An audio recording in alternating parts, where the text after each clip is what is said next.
Hello, hello. You should be all live now, I believe. Zowry, how you doing? All in, welcome.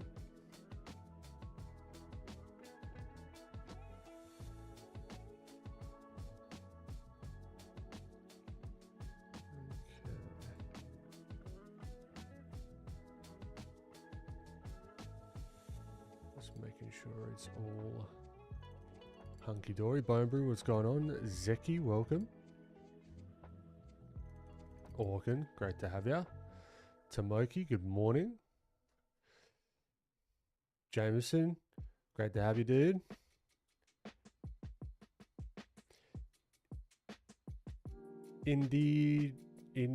Indigenous or Sautelra, my apologies. How you doing?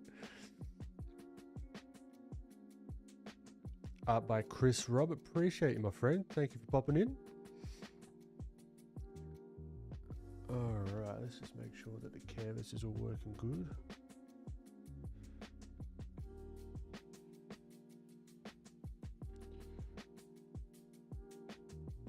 Okay, let me actually get my chat screens here so I can see what everyone's saying. Cool. Alrighty. So I think I'm going to start off with just some straight up quick studies, quick warm-ups. We've got some hands here, the link to the Pinterest board.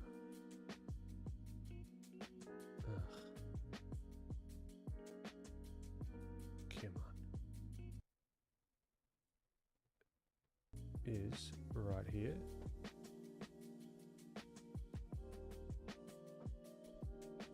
There you go. And there you go. All right. It sounds a bit quiet, is it? Testing, testing, 1, 2, 3, 1, 2, 3. I'm not going to change anything because I get that every now and then from one person saying it's quiet. How is it?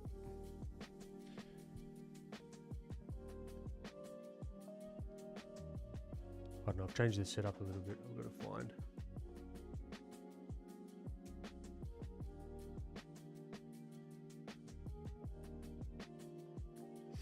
Ah, congrats, Jameson. Nice one, dude. That's wicked. Sleepy day. All right. Let me know if you can hear me, if the audio's all right, just so I can continue on.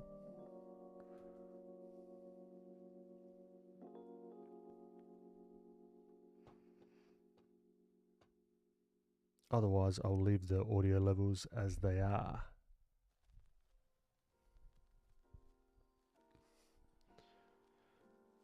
Okay.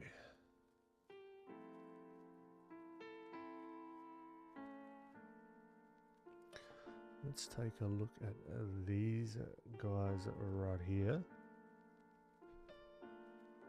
By Chris, all good. Thanks, man. Very strange experience to say the least. Nah, that's fantastic, dude. Good stuff. Alright, where is my...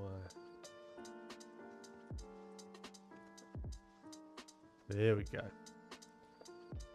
Okay, got a bit of room. We're just gonna go for it, I reckon. Not gonna think too hard. Oh, do we do timed? Yeah, let's whack a time limit on it. Otherwise, I'll just keep going. So let's do 10 minutes. Gives us some time to think through some of these tricky geometric shapes. All right, let's get started. Oh, okay.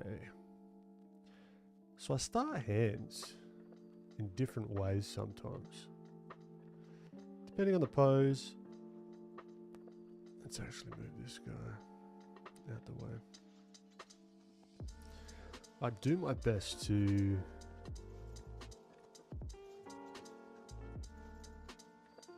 simplify everything. Sometimes I'll combine the fingers. Like all these rules and stuff. Where you're like, oh, you should combine the fingers. You should one finger outie. Don't have a dowdy. I can't remember that saying, but you know the one I'm talking about, right?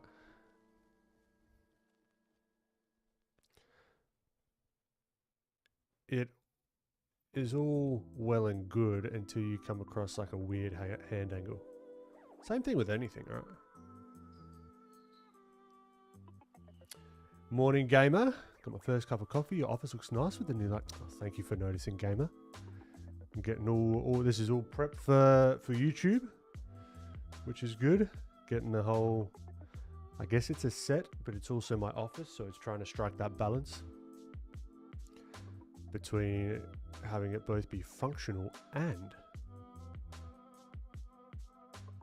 sort of given the vibes off that I would like. Staring at Photoshop file for 6 months and boom, it's in your hands. That's it. That's the magic of it, right? Ah, good stuff, dude. We changed the camera settings. Looks sharp. Thank you. No, I've changed the lighting and the distance that the camera is to me. In reality, it's in a kind of awkward spot in the room, which is something I'm kind of just testing out today.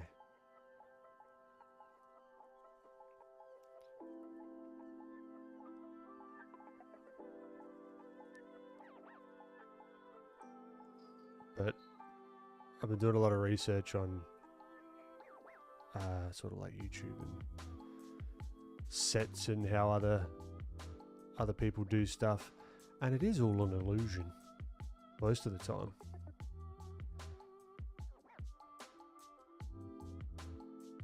You got to do what you got to do to tell the story and make it look the way you want it to.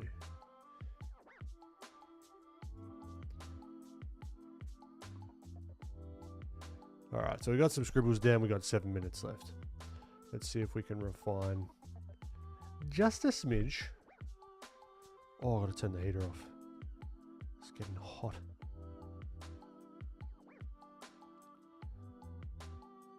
Also been doing a lot of research on story and understanding how to write. Never looked into it before. Like I didn't really understand principles of sort of story structure or anything like that. What I want to do is I want to use that understanding to then put it into my content, into my videos. And it's kind of fun to understand as well.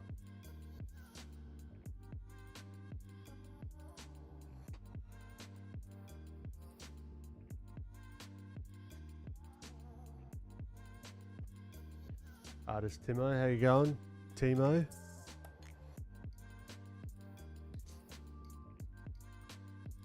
Oh.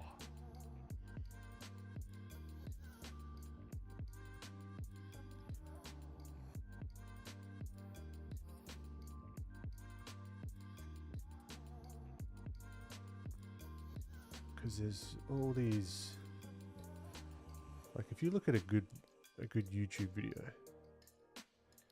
that you watch, or a movie or whatever, a lot of the time it is designed that way. Very few times it's like accidental, which is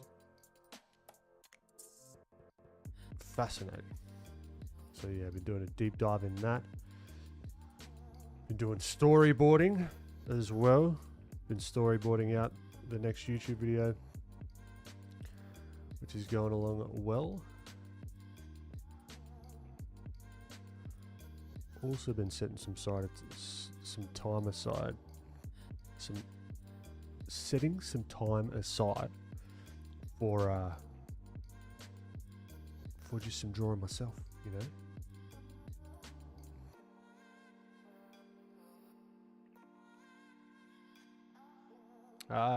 Glad to hear it, artist Timo. What is your biggest YouTube inspo's been at the moment in terms of storytelling? The ones that that you wouldn't necessarily think have story, but they do. So, Tested, like Adam Savage's YouTube video. Simone Yetch is another good one. Who else?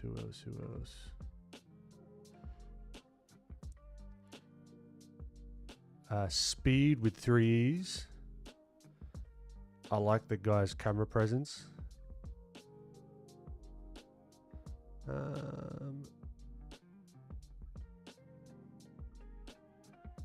Oh, this hand's looking a little rough.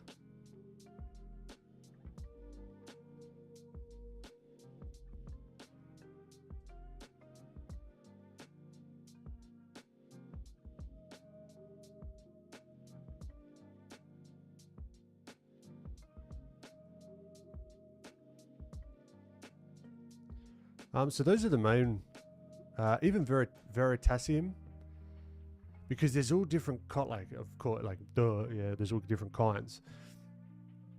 But there's like underpinning principles, just like with art, right? Just like with drawing and painting. You got your values, you got your shape, you got color, you've got line. And then it's up to you how you utilize those tools. Same deal with story, and it's just really interesting to see how other people use that. Sometimes in very subtle ways. Audio has taken up so much of my time. I'm rusty. Yeah. Audio isn't something I just YouTube it, how to do audio stuff. Really, it's not a passion of mine. I know it's one of the most important things, but I just don't really care that much. Like, I just want it to be done. I don't care about being artisanal with tweaking my audio. If I could just press a button and have it done, that would be ideal for me.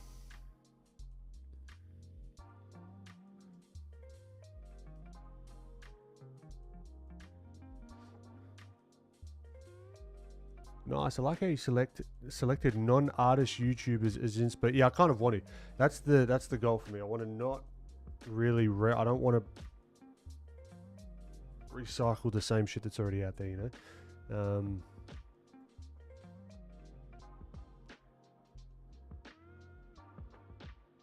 But they are artists in their own. It depends. I don't know. I'd never call myself an artist, but for argument's sake. Like, I would call like Adam Savage, for example, and Simone. They're definitely artists in their own way. It depends on your definition. They're more like do like workshop engineering, which is an art. Like, but I kind of want to have that like workshop element to it as well, because I want to do like sculpting and traditional painting and sort of bringing more of that traditional side to stuff alongside the digital, which is going to be cool. What time have we got? 35 seconds. Yeah, I've just been like, not really. I've just been switch off sketching this one, and it shows. That's all right. We'll get the next one.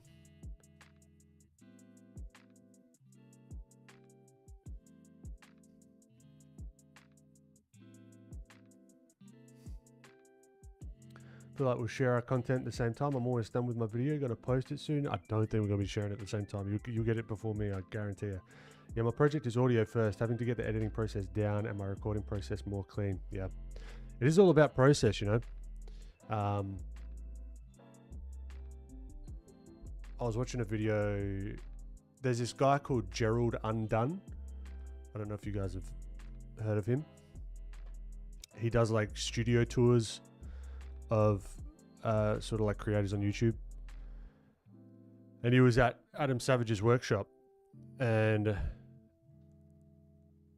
he they were talking about that he wants his workspace to be everything that's in the workspace is the lowest barrier to entry for flow state, which I love. Like, that's fantastic, and that's why they shoot on iPhones.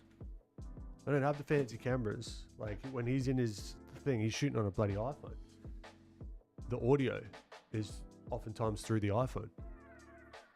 You know, you just go boom, boom, boom, and away you go. The lighting, he's already got all the lighting rigs and stuff set up. So it's, yeah, very, very inspiring. Actually, let's get a different one. Yeah, hand coming towards us. Let's give that a shot. All right, I'm going to turn the heater off because it's bloody hot. I'll be back momentarily.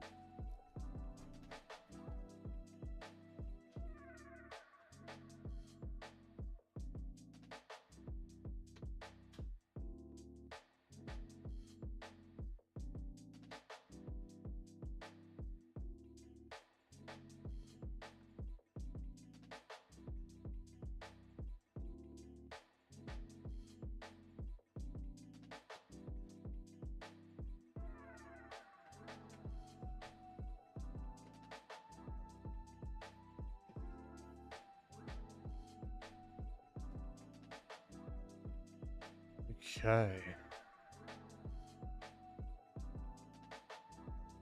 Let's have a look here. Let's go again, shall we? Kentas, going good, my friend. How you doing? They're fantastic creatives. I admire them. Me too. Me too. I'm a creative scientist. I don't know about that. But I appreciate the... I don't know if it's kind words, I think. Yeah, I guess, yeah, compliment, I think you're going for, which is lovely. Thank you. I have a real issue with, like, I don't know, creator or artist. I don't know why. Like, when referring to myself, doesn't feel right. I'm just cruising along doing what I'm doing. What do we do, timer? Oh, and we're back.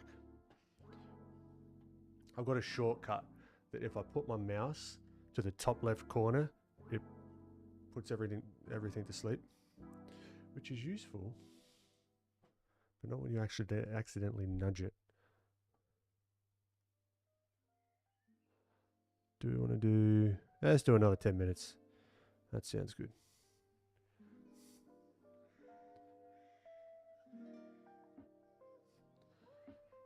All right.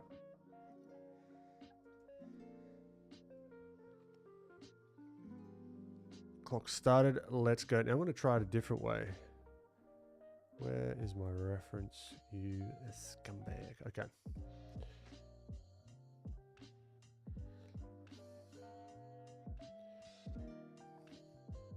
I really like to call myself an artist. Either not sure I'm deserving of the honorific. Yeah, I don't know. It's a weird one. Also, care. Like, yeah, call yourself. You can call me Ben. There you go.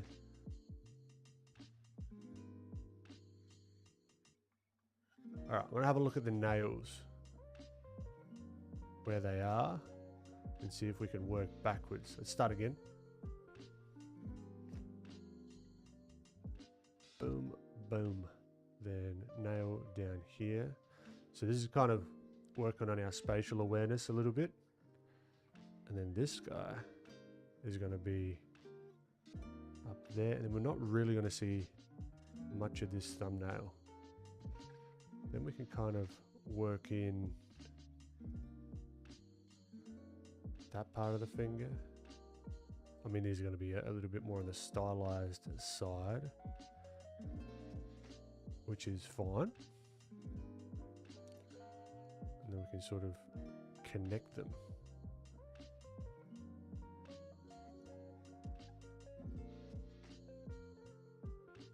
They kind of sort of appear.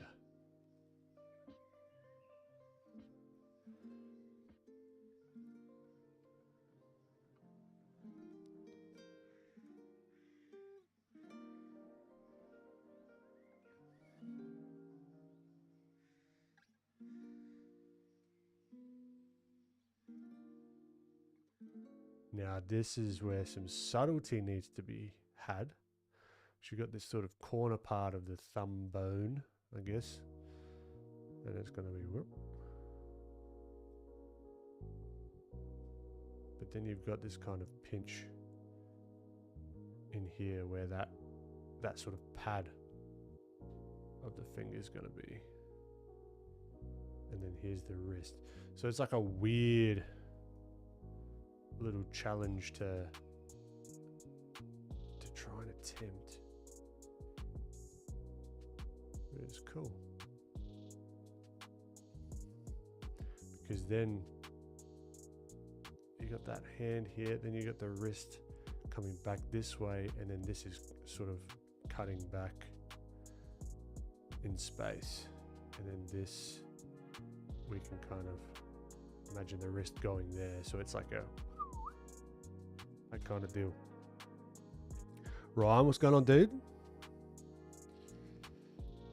Suha, welcome. Thank you.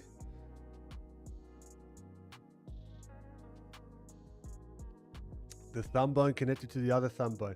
That's about as much technical anatomy names that you're going to get out of me.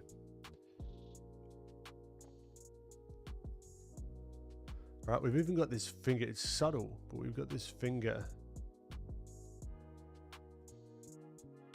right, that can carry through, and we can indicate that just with subtle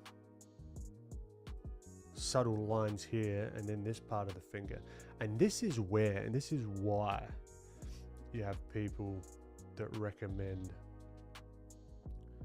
thinking about everything as cylinders and stuff, because you can kind of, now that we've got the structure here, you can kind of see that now, right?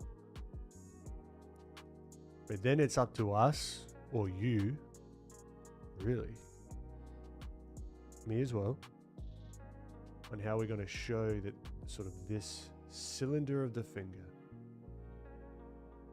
right? Or square, cube, whatever, more cubey sort of deal, that this is going back in space and connected to this cube here, but this has got skin, so it's going to sort of fold over and have that little T line right there, which is going to tell the viewer just enough, because if we did it the opposite, you'd be like, it's almost like one of those Escher paintings or drawings. You're like, what's going on there?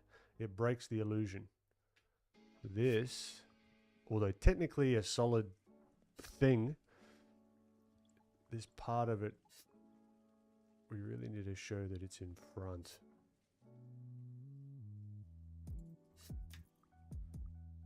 If that makes any sense at all, hopefully it does. I'm still confused, and do we thicken or lighten the stroke as it goes in the back? Really depends. It's depends what you want to do. Typically, the thicker the line, the more contrast you're creating, and it's going to draw the eye. That's what you should think about. So do you want the eye to be drawn back here? Maybe not. You know, you could try doing the lines. Where are we at time-wise? 3:41. Okay, got a ton of time. You could try lightening the lines as it goes back in space. There's nothing wrong with that. Again, you'll never find me working in absolutes. You'll never hear me say this is how to do this, X, Y, Z. I'm more interested in how you think and the reasoning behind doing stuff. So if we think about dark lines are going to draw the eye or create more contrast, then you've got to ask yourself, if I put a dark line here or there or back here, is it serving that goal that I want? If I want this to be a little bit more subdued, I'm going to make it a little bit broken up even, which reduces the contrast.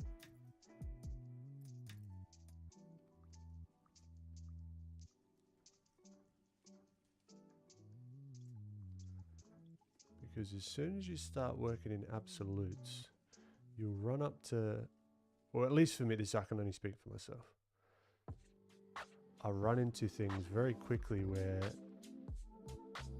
there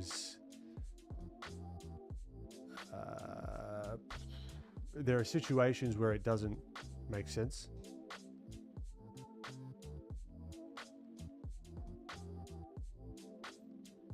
And then you've got to sort of remember that situation and then not have it tied to anything in your memory that gives you a reasoning why.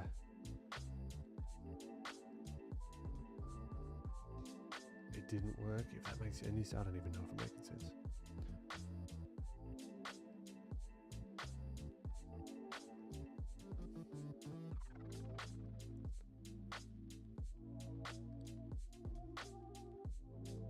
Got to stop zooming in and out. Hamas, appreciate you, my friend.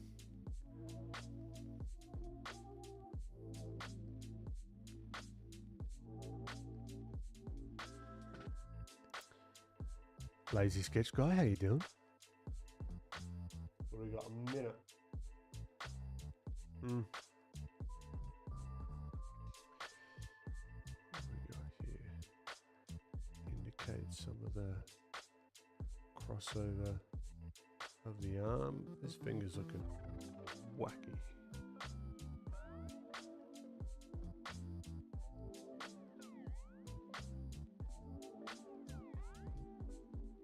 Better.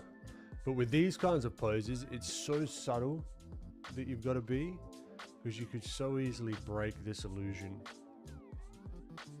with kind of what we did before.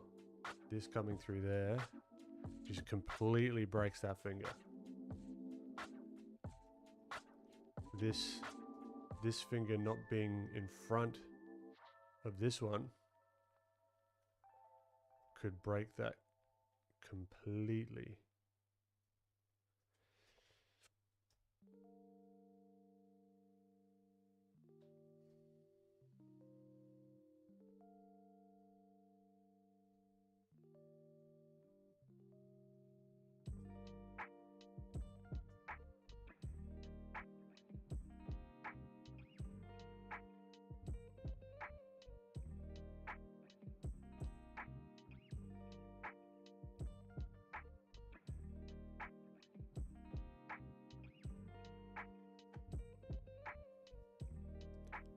Alright, this whole shape in front, behind.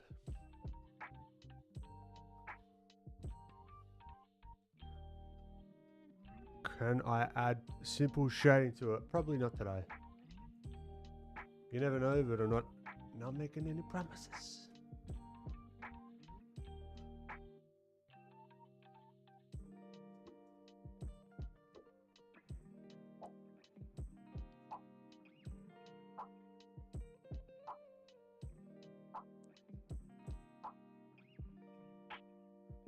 Well, we got 0, 0, 0. All right, next one.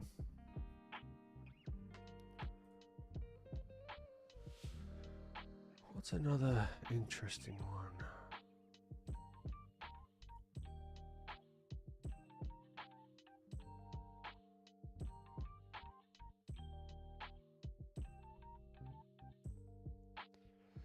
Got some older hands.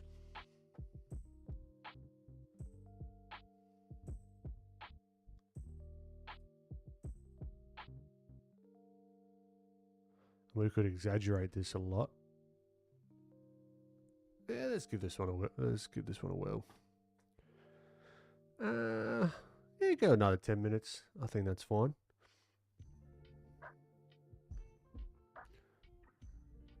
Three, two, one, let's go.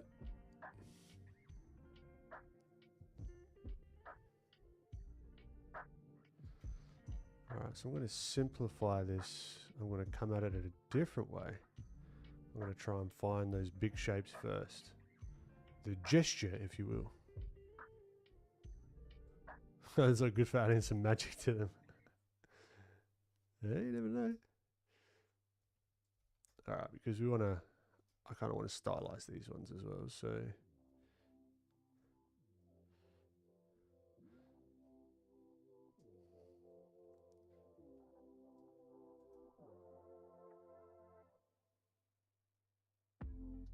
So we've got the necklace.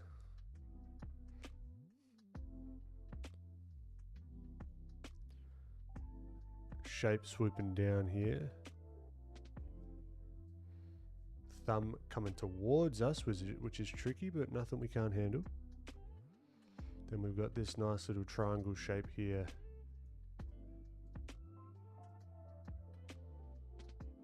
So there's all sorts of ways to start a drawing, to structure stuff. It's really got to be what works for you. Try out a bunch of stuff.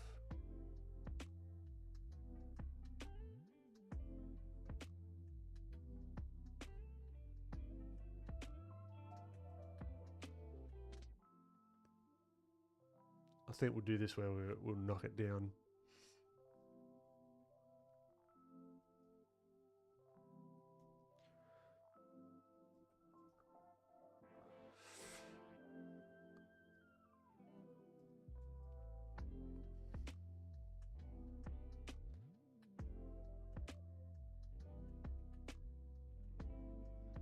I don't like there's no thumb here. Maybe I could introduce one. Just a little bit.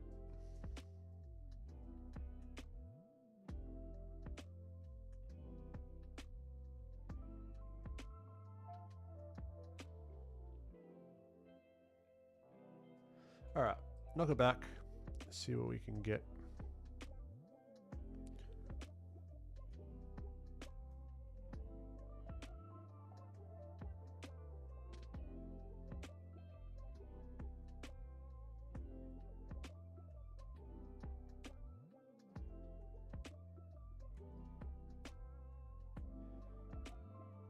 All right, more on the knobbly side.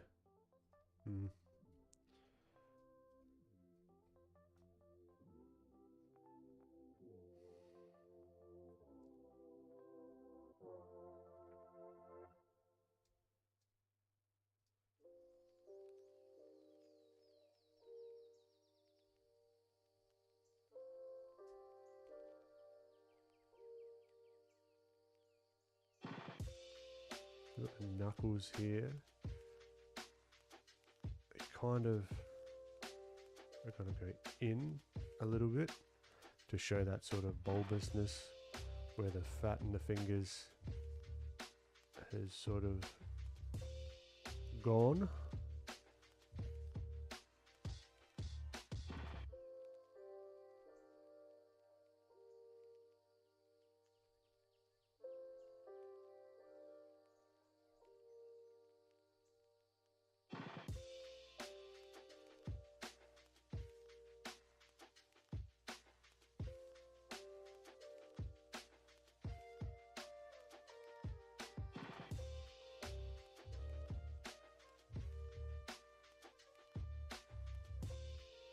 Let's see, what have we got?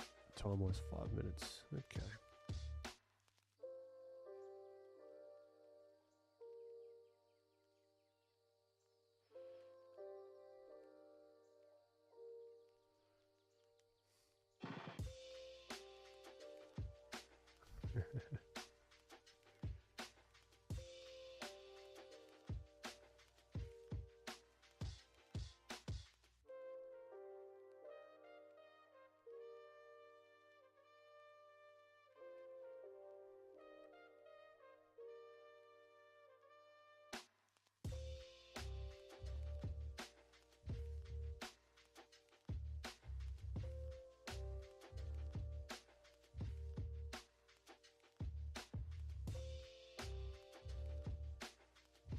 So we gotta figure out what's the general shape of the nail.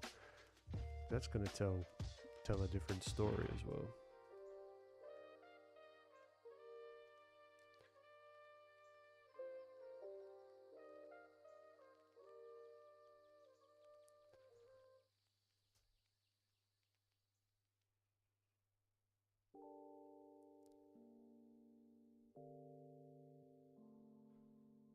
And this pinky is always, not always, but oftentimes going to be angled inwards with these. It's not going to be like straight up like that.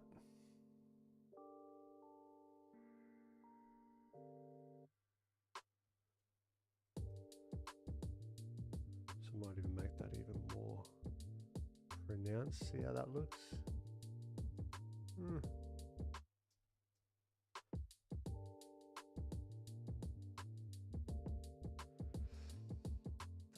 quite right. Doesn't look wrong, but it doesn't look right. I don't know.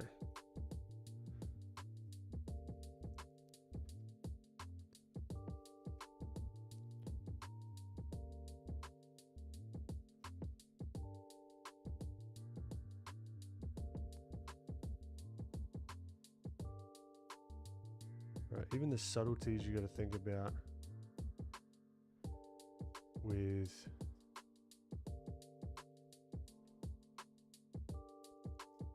stuff like the nail angle, I've found really helps if you're thinking about that. Right, so where is the direction of the nail facing? Are we going to see any of that curve? Can we accentuate that a little bit? Make it a little bit more pushed. Maybe square the nail off a little bit so you can imagine seeing that this finger's coming more towards us versus that one.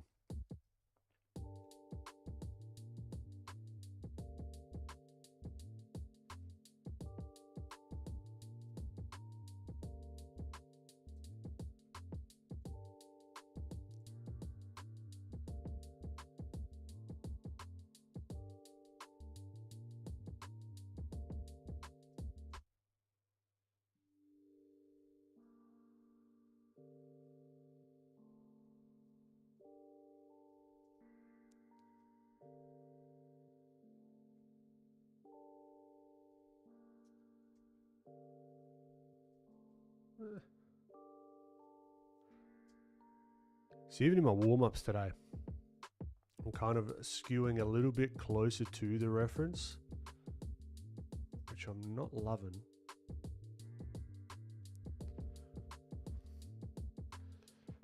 "21 mortadellas, welcome. The finger could be rounder. Appreciate the critique, Suha."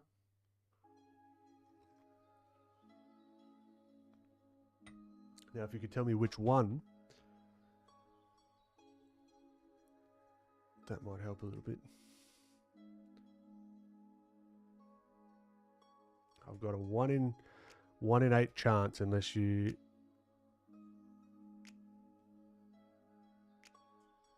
count the thumbs.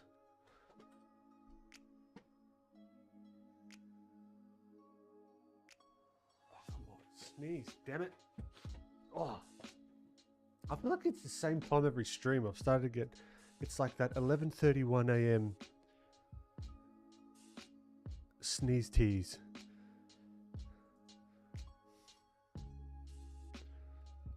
What time we got? 37 seconds.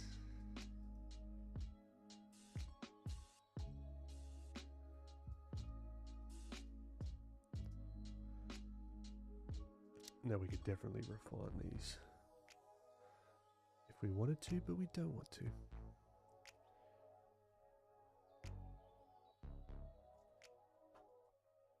One little trick as well that I'm thinking about, oftentimes where the wrist connects to the palm of the hand. Saludos desde Mexico. I tried to say Mexico in the accent. Eduardo, great to have you. I appreciate you popping in. So here, what I'm talking about, I kind of like to weigh the wrist. All right, so if this is the right hand, weigh the wrist a little bit this way.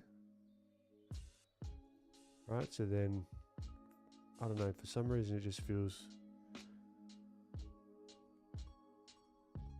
it's kind of how it is, but like it just, if you're doing more stylized stuff, at least for me, this is what I like to do.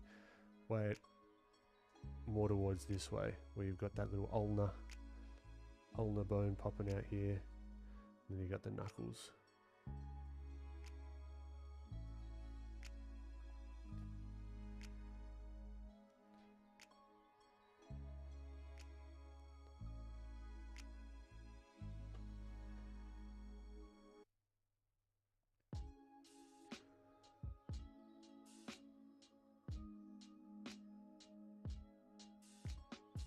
Do we want to do a day of hands? I don't know if I want.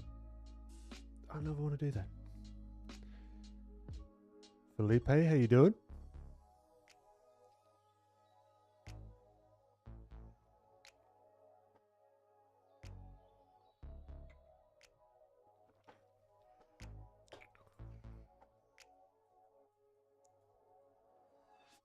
What do you reckon? We do one more study and then maybe we scooch over to something else.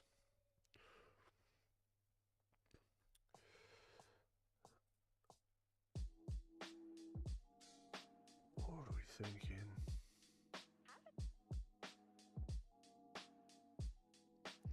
Because sometimes you got poses with like with hands that look okay because you realize that they're a photograph and they've got context, but if you draw them individually, it doesn't quite look how it should.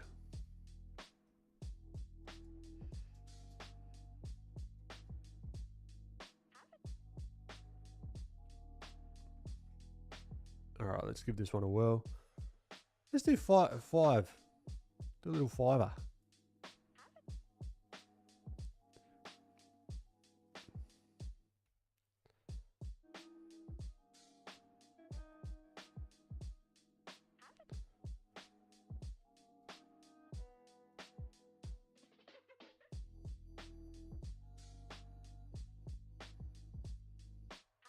Let's give ourselves some room, shall we? We're losing precious time, but that's all right. We'll make it up. So how would I tackle this?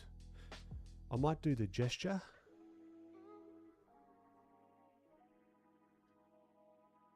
You got the beads wrapping around here. Yeah, let's try the sketchy mode for this one. See if we can be a little bit looser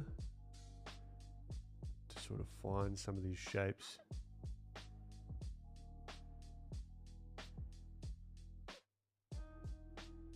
So I do like finding the nail first. Well, not always though. It's only, I do enjoy it when it's helpful.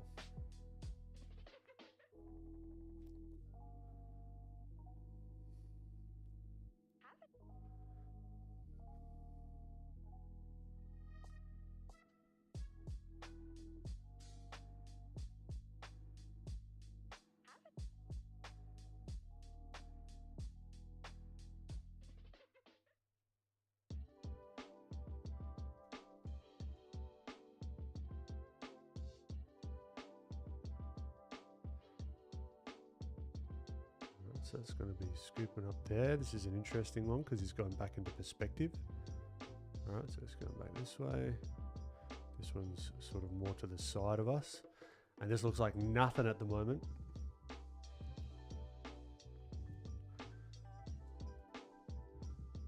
You wait.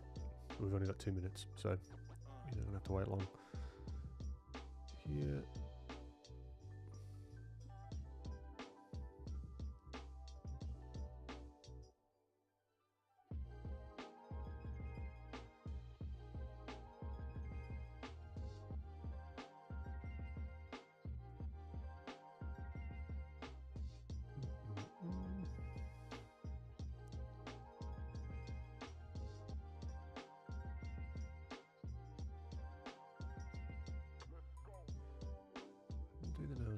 black.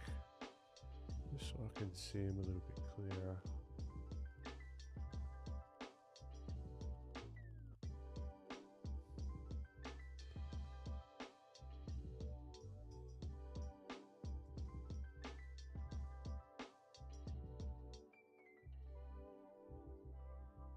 This is kind of a tricky little pose here.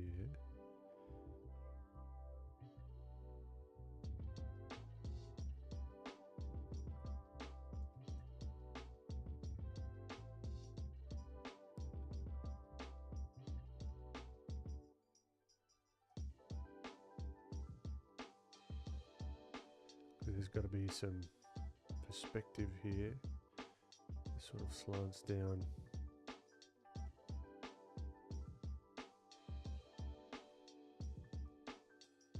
And the wrist goes back in space here.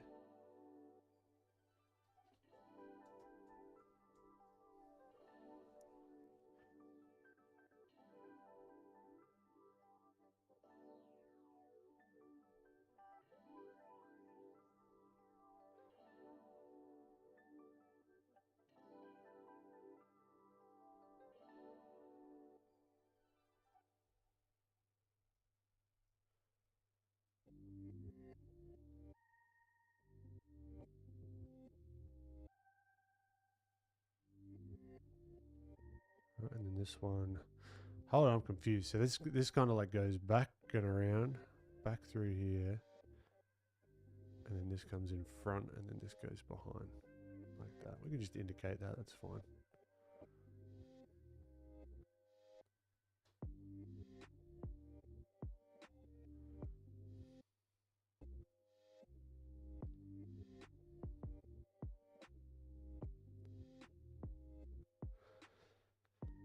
Doesn't have to be perfect.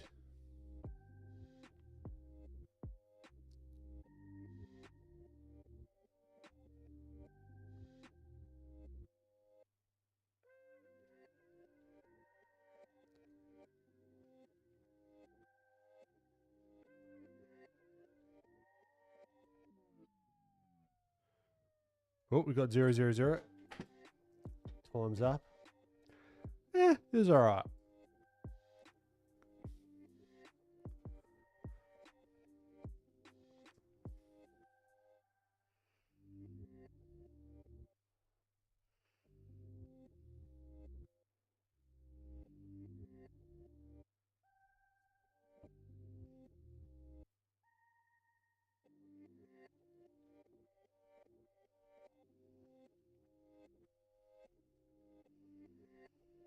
Alright.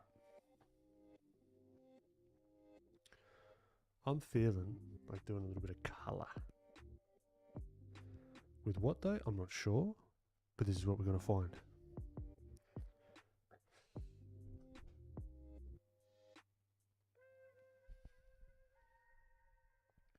We can do...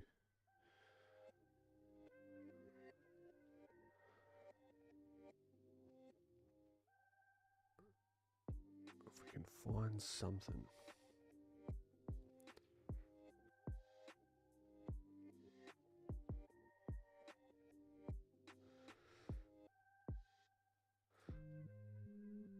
I kind of love this one. But there's some interesting challenges here that I don't really want to tackle right now. You got the blurriness of the face. Bit of the composition would need some tweaking. Did we ever do this guy?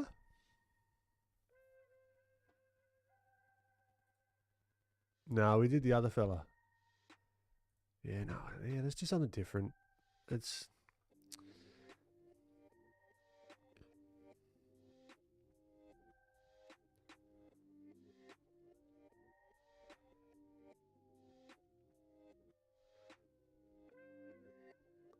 let's see if this gives us anything that's more in that sunlight.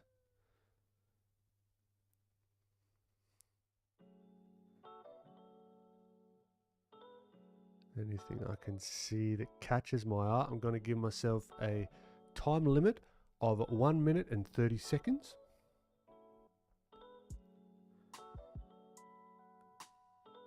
And I'll put that in writing here. Let's just go, I'll give myself a little bit more time, 2 minutes, until we find the coloring study subject. So we do have expressions. What about figures?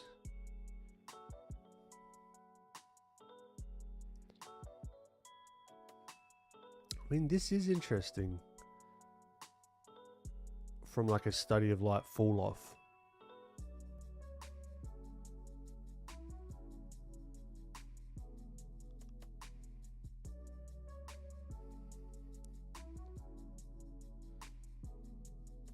So this is what I'll do.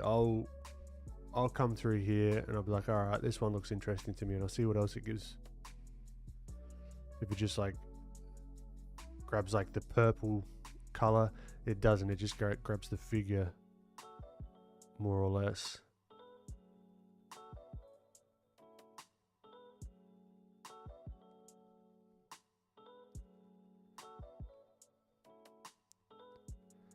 What have we got? We've got 50 seconds. All right.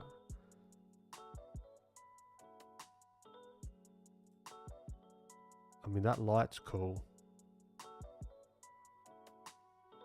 I think this might be it.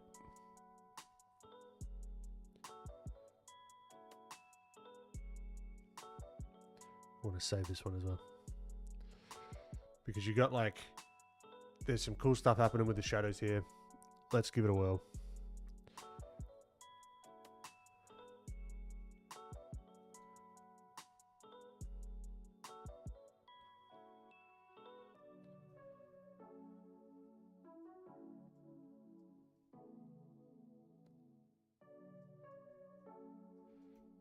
All right.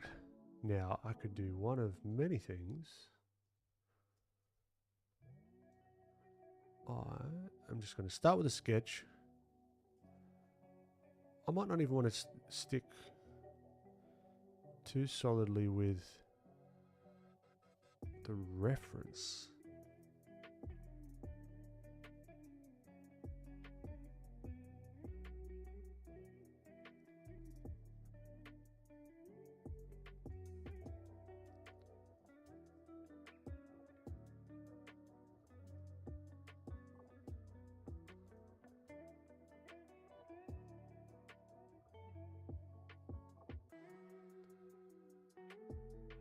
Because we can use the same lighting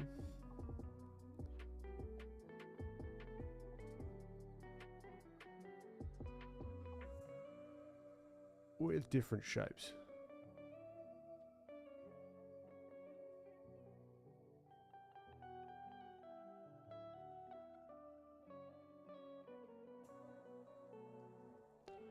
So there's a shadow there.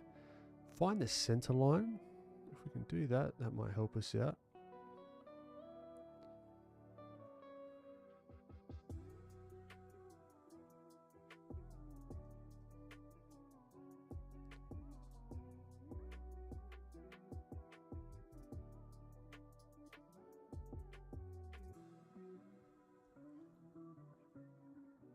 I have not seen Obsession, Peter Griffinson. Is it any good? What is it, a TV show or a movie?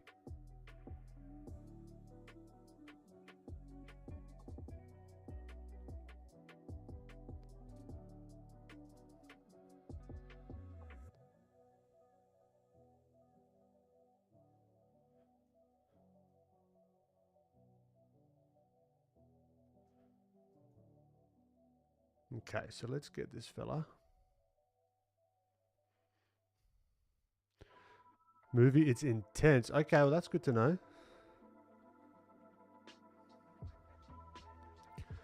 Because sometimes you want a bit of that. Sometimes you kind of want to stay clear.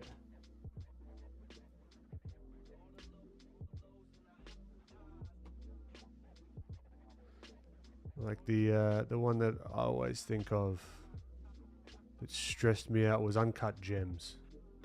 Oh my God, was that a good movie, but far out.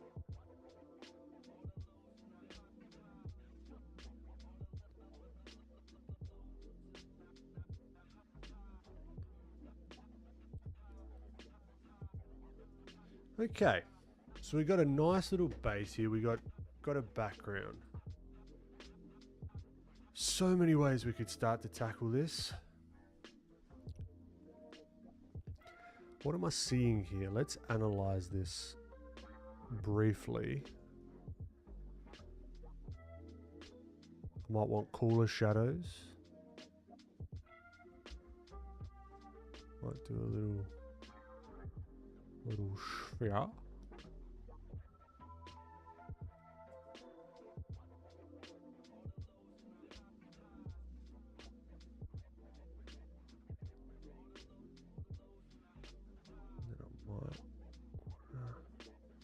I've actually been playing around a lot with Rebel, the painting app. I really like how their paint mixes. I don't actually, I should try this. A mixer brush, right? That's the one that mixes, I mean, you'd hope so. But it mixes a little bit more traditionally, I'd assume. Maybe.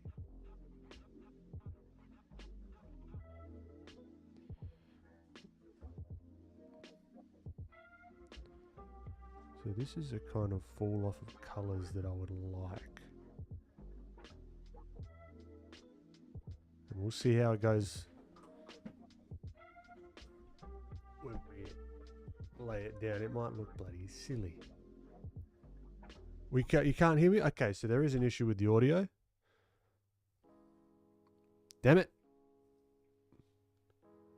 Testing. 1, 2, 3. 1, 2, 3. Testing 1, 2, 3. Is that a little bit better? I'm peaking though. Test. Is that a little bit better? I've been talking this whole time. I had some people say it was too quiet. Some people said it was fine. It's clear and crisp. A bit loud. I'm so confused. Okay, you can hear me? You're usually quiet, but this is much better. Okay. All right. Well, we'll keep it here. And if I'm too loud, my apologies. Whack me down on your computer. Because I'm very cautious of not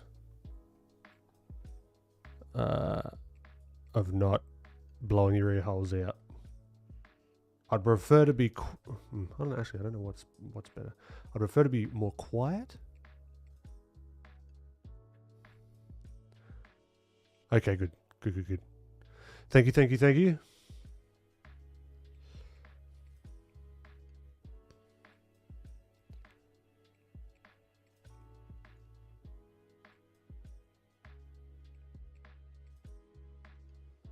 Like, I haven't done very much experimentation with the mixer brush at all. It just sort of came to mind to give it a whirl now.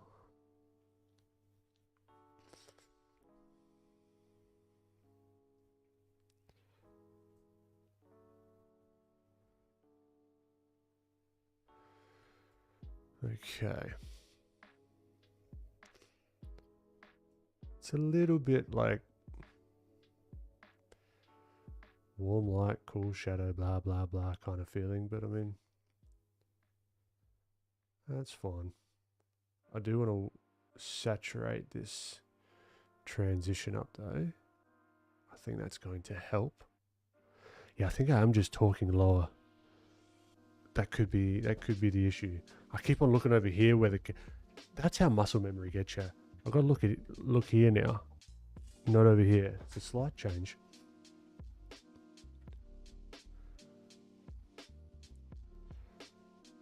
All right, let's just try. Let's see if we can find our footing.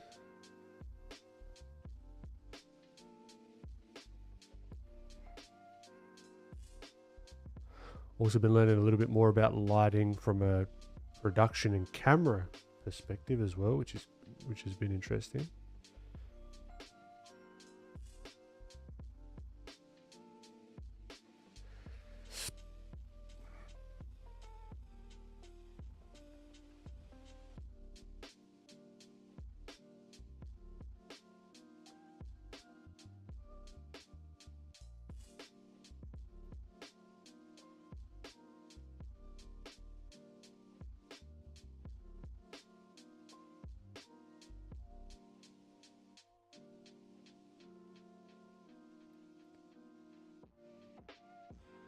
Okay, so we've got to keep in mind the 3D forms always, where that light source is coming from.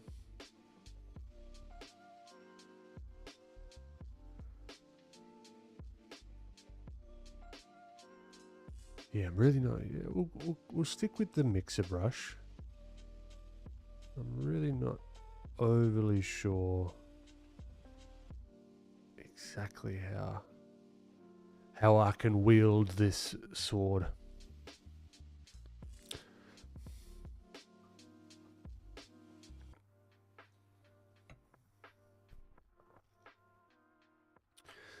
Tell me more about production. What is the newest thing you learned? Actually, a lot about, because I'm doing a lot more close-ups, because I'm doing a lot more sculpting and filming the sculpting and also filming the process of making the plane Janes and that kind of stuff. And like the f-stops versus the ISO and the balance between those two. Nothing specific like a rule or anything. It's more just like getting to understand the relationship between those two has been interesting. Like I think it's the higher the f-stop number, the more that's going to be in focus. But the less light is being let into the sensor. I think I could be completely wrong here. I'm more just going off of feel of like, all right, this is what happens when you do this, and you just fiddle around. Also, when setting up this, getting the light and the ISO and everything, the exposure, setting it without the key light. So having just the ambient room first, and then setting the exposure there, and then changing the intensity of the light was a very, very big help. Because you almost see maybe like here, I'm a lot cooler and the background's a lot warmer. So that's a way that I can get that separation between me and the background, but also getting the key light that I've got here set correctly based on all the stuff that's going on in the background. Yeah, I'm just watching a ton of stuff.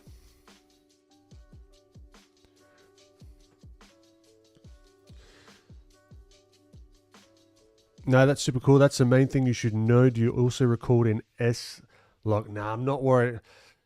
I've got the file sizes just get stupid big. And coming back to that idea of lowering the friction to just make stuff, I'm shooting just in whatever it is, like a natural, I don't know if you'd call that a LUT, but like color space or whatever. I'm not even entirely sure what you'd call it, but it's whatever is on the camera's options. I could shoot in log, but it's just, I don't know. I learned that editing in ProRes on the Mac is a lot faster, massive file sizes, but it is a heck of a lot faster than encoding it to H.264. I never knew that. Of the years of me doing video stuff, never knew that. and I was wondering why all my videos were going, like the timeline was so bloody slow, and I got like a fast as shit laptop, and I was getting so frustrated because it's like, what it like is my my hardware just crap? I was doing something wrong, and it was that. It was the way that I think it. I wonder if it is Mac or just in general the way ProRes files are packaged. They're larger file sizes, but they're in a better way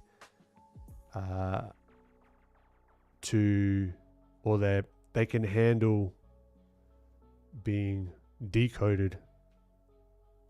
I don't even know if they're being decoded on the timeline. They run faster on the timeline, essentially.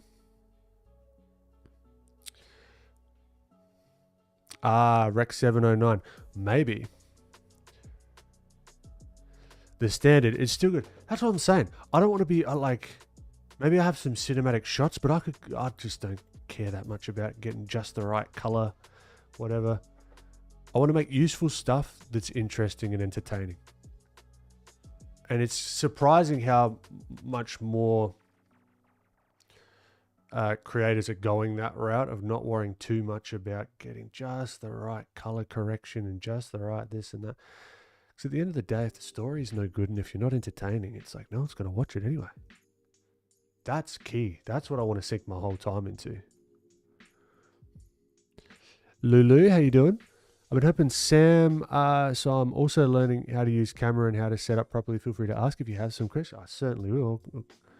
I'll take you up on that. All right, what do we got at the moment? So I'm trying to, there's a little bit of that color variation as we're sort of wrapping around this.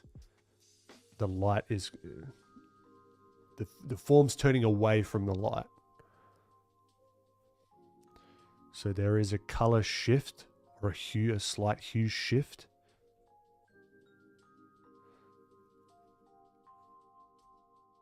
Annoying thing with the mixer brush is you can't use the tilde key to just go straight to eraser mode, which is very annoying.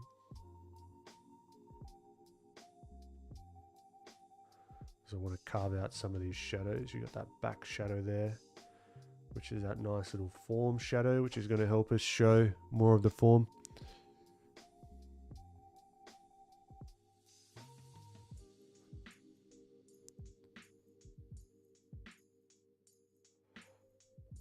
Boom. This shadow along here to find that elbow. We can whack that in there.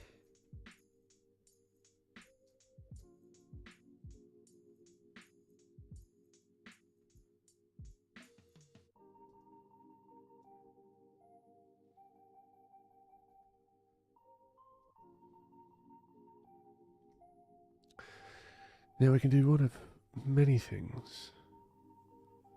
I might just start finding that little transition there with the smudge tool.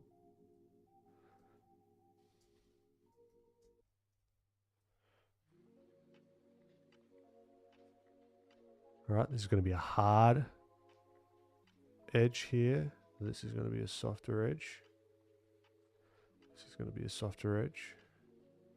Why? Because these are form shadows versus the hard cast shadow that we've got here. And here, for example, is going to be such a subtle value shift.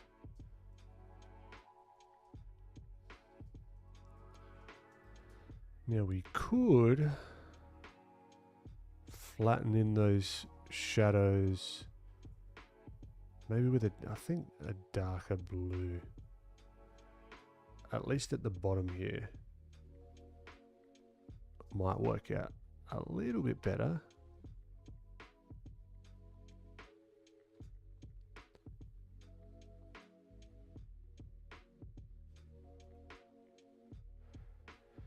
Just experimenting.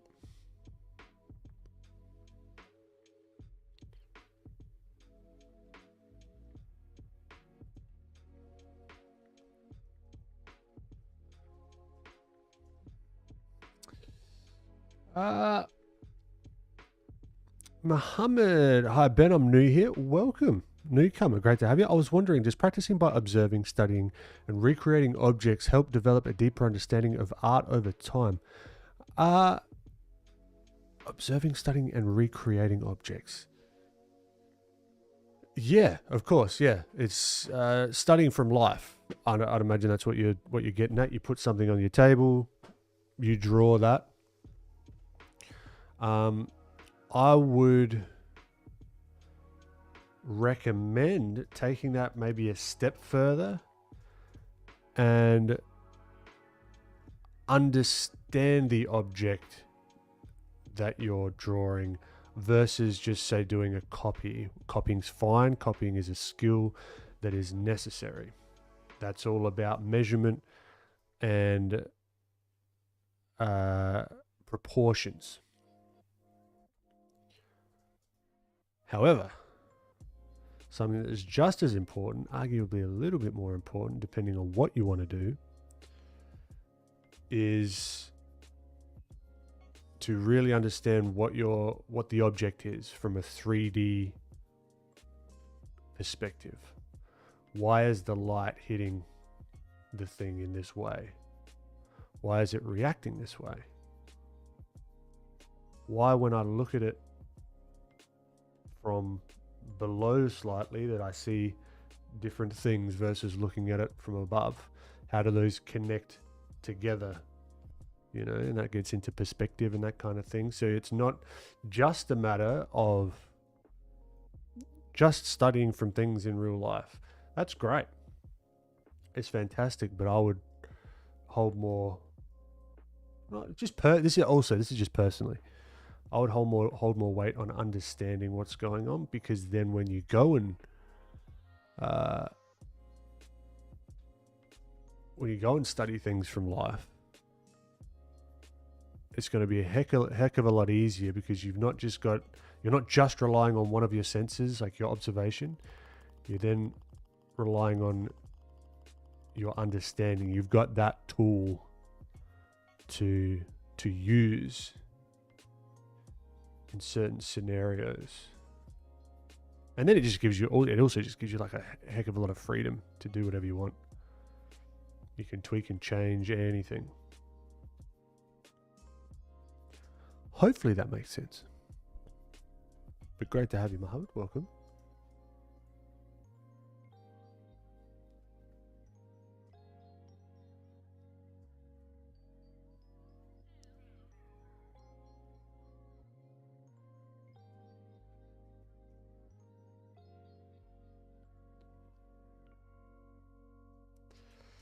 All right, this is the point where we want to squint down and really take a look.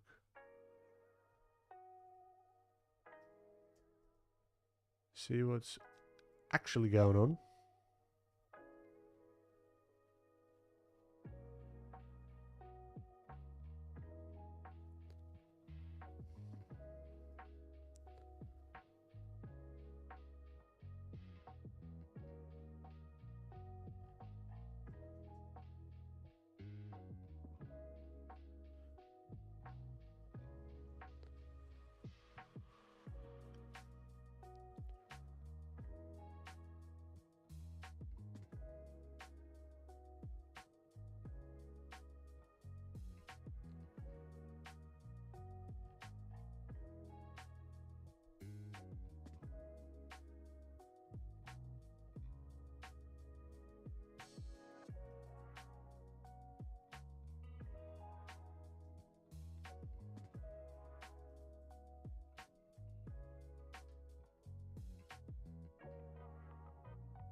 So this is where I have no idea if I wanted to go back to the mixer brush. Wet load mix flow. Load, I'm going to assume, is the amount of paint. So does that work like sort of opacity, but also you get that smudging or that the blending property. I actually don't want to smudge this. This needs to be a hard line. Like here, I guess. Like the load mix. If I reduce that flow a little bit as well. Maybe.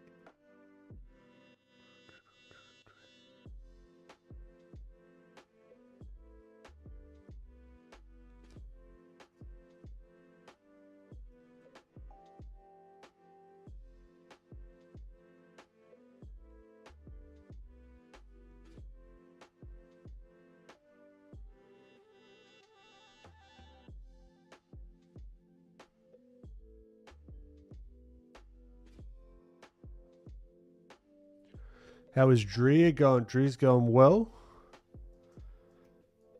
We are working through. I don't know if I mentioned this last week, but what we want to do is allow people when they accept payments. A lot of people don't know that some platforms don't handle the VAT tax for you, or the different taxes for different countries. So they're just taking money, not knowing that they're racking up a tax bill that they've got to pay, and some people just don't realize that. So we're working at the moment on getting our systems prepared so you don't have to handle any of that. We'll handle, or you have the option to. You can either handle it all yourself, or you'll be able to just handball it off to us, and we'll handle all the remittance of different countries' taxes and stuff, because it's a pain in the ass. I'm doing it manually at the moment for myself, so I can't wait till Drea's bloody working, because I've got to remit all my VAT to all the different countries, and it truly is a pain. This is some Cobra back action. It certainly is. But yeah, no, it's going good. It's just stuff like that we really want to nail. We don't want to just like rush it and get it out. But it's coming along well. Coming along well. I'm using it daily.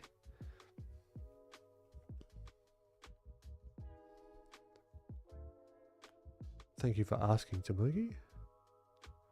How's your videos coming along? You mentioned they're gonna be posting soon.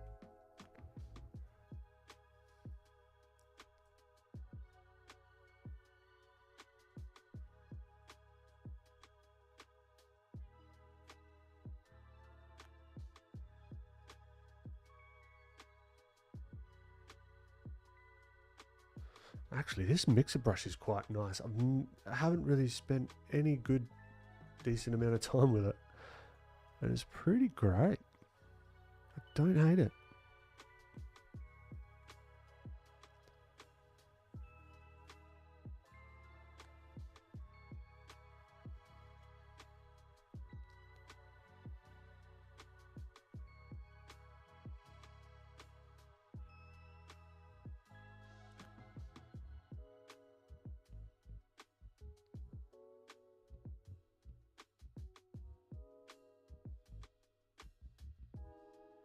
Now the cool thing here, because there's going to be a little bit of that reflected light, if we just grey this blue out, look how that feels warm. Or just like a little bit warmer than the blue around it. If we look at it in isolation, it looks like a completely different color. That's where we can use the graying out of colors to go the opposite It's like here, if I want to scoot this guy in, the little reflected light here. We don't have to just grab the red and whack it in there. You know, although we can do that. Then if you color pick there, you notice how it's gone to more of a purple. It's like mix that in.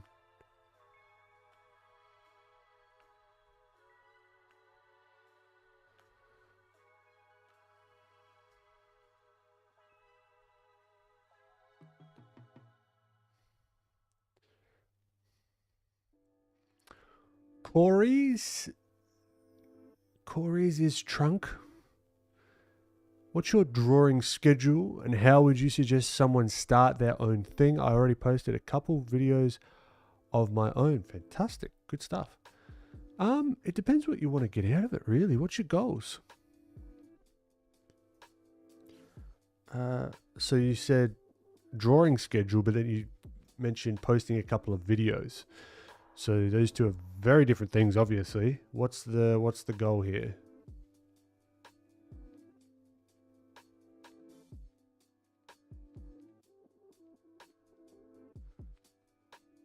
As a broad stroke, do what you can handle in the beginning and slowly increase if you want to increase. Like when I first started doing streams, I would be able to handle the once every Monday. That would seem like way too much of a commitment. But as you do it slowly, keep the habit up, it doesn't cross my mind anymore. It's just like, yep, Monday, that's what we do. So starting small is going to be, I think, pretty a universal suggestion from me. Or starting manageable, let's say. Whatever that looks like for you.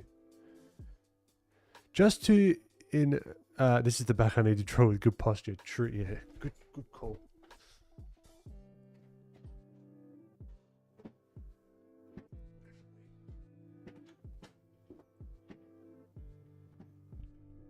All right, there we go.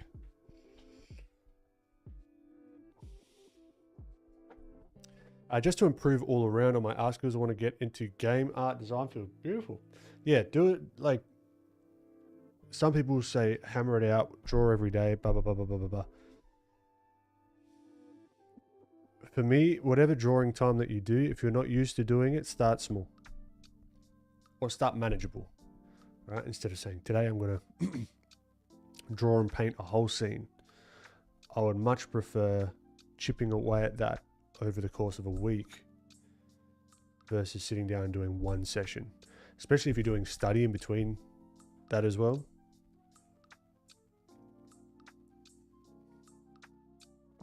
Lots of smaller study sessions, in my opinion, is a lot more useful, at least to me. Again, this is just my way of thinking about it. It's a lot more useful because your brain needs time to solidify all the concepts, even the hand-eye coordination, right? It's why even at the gym, you wouldn't recommend someone go 7 days a week if they're not used to it. They're going to hurt themselves. There's no time to recover, and it's the same thing with learning stuff and developing skills. You need time to recover for the skill muscles to actually grow. And then over time, if you want to just hammer study, go for it. Like, there's no one telling you that you want to, that you can't, sorry. But it should be a pull. I think when it gets to that point, it's like a pull. It's like you want to because you can't. Like, it would feel weird if you didn't. But there's also there's a time and place for rest and recovery, but there's also that time and place for just hammering it You know, I am very partial to that way of doing stuff as well. But if I think back at how useful that was when I was like doing a ton of study sessions and da da da da da, was I doing it focused? Was it focused study, or was it just a vanity metric to say, oh yeah, like I studied for like 16 hours the last 2 days? It's like, all right, well, what was the result? Did I learn anything? Or is it just something to say? It's just like, I think it's just similar to like, oh, I've read X amount of books this week. It's like, who gives a shit? Like, particularly from the non-fiction side of stuff. I used to think that that was a goal that I should try and reach is, oh, if I could knock out like 3 books a week, perfect. Nah. I've come to realize it's better to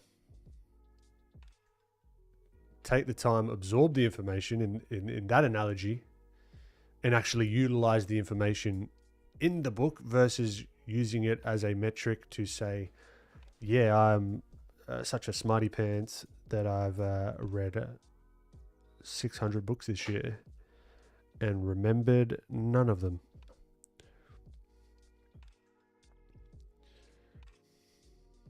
I want to create a video like a scientist testing his theories live, but with art programming. Do you like that idea? I want to create videos like a scientist testing his theories live, but with art and programming. Do you like that idea? I think it's great. It's kind of how I think about it.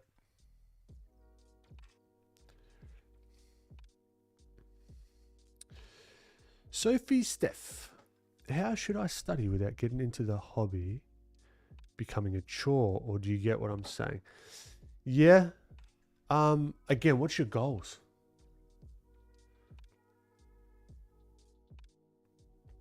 What do you want out of this? Is it truly just a hobby that you want?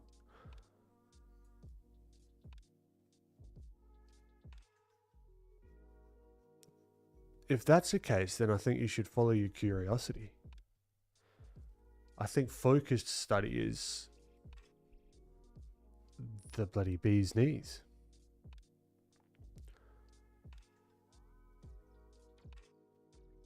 It's actually something I'm going into in this video that I'm making right now. The idea of, I guess what I'm calling is study procrastination. Going back to like vanity metrics of, oh, I've studied X amount of hours this week, but on what and why? How did it serve you?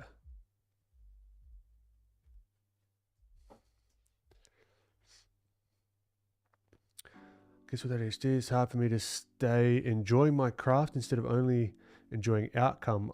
I don't know. It's been so hard to stay motivated in keeping hobby, sculpting, drawing, writing. Well, I bounce between those things. So I've got a garage, and even like here, like I'll do sculpting if painting isn't doing it for me and I need a break, but I still want to feel like momentum. I'll grab the clay, I'll sculpt, you know what I mean? Or I'll go in the garage and work on these sculptures that I've got called plain Janes, and I'll paint them, you know, or I'll cast them in resin, or I'll go back and I'll do some oil painting. Or I have the same issue with having too many, I don't even think it's too many, with having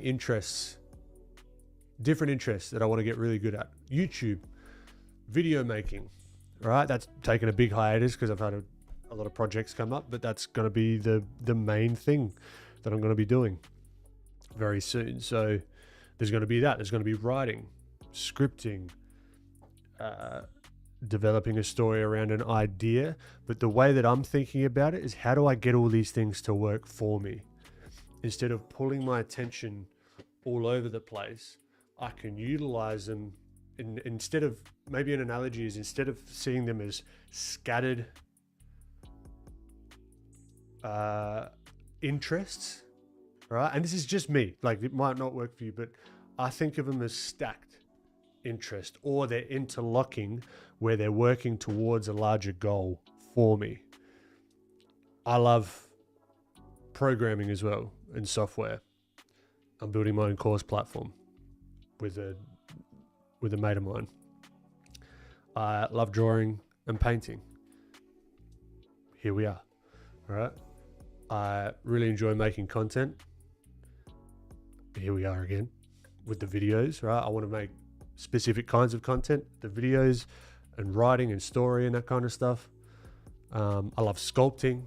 That ties into the drawing. I'm going to be bringing the sculpting and the painting and that kind of stuff, the traditional stuff, traditional mediums into the fold as well, because it's all very intertwined. The light is light, value is value, you know? Yeah, that's how I'm kind of thinking about and having my cake and eating it too, so to speak. Is try, and it's not been easy. It's been freaking hard, and it stresses me out. And I have days where I've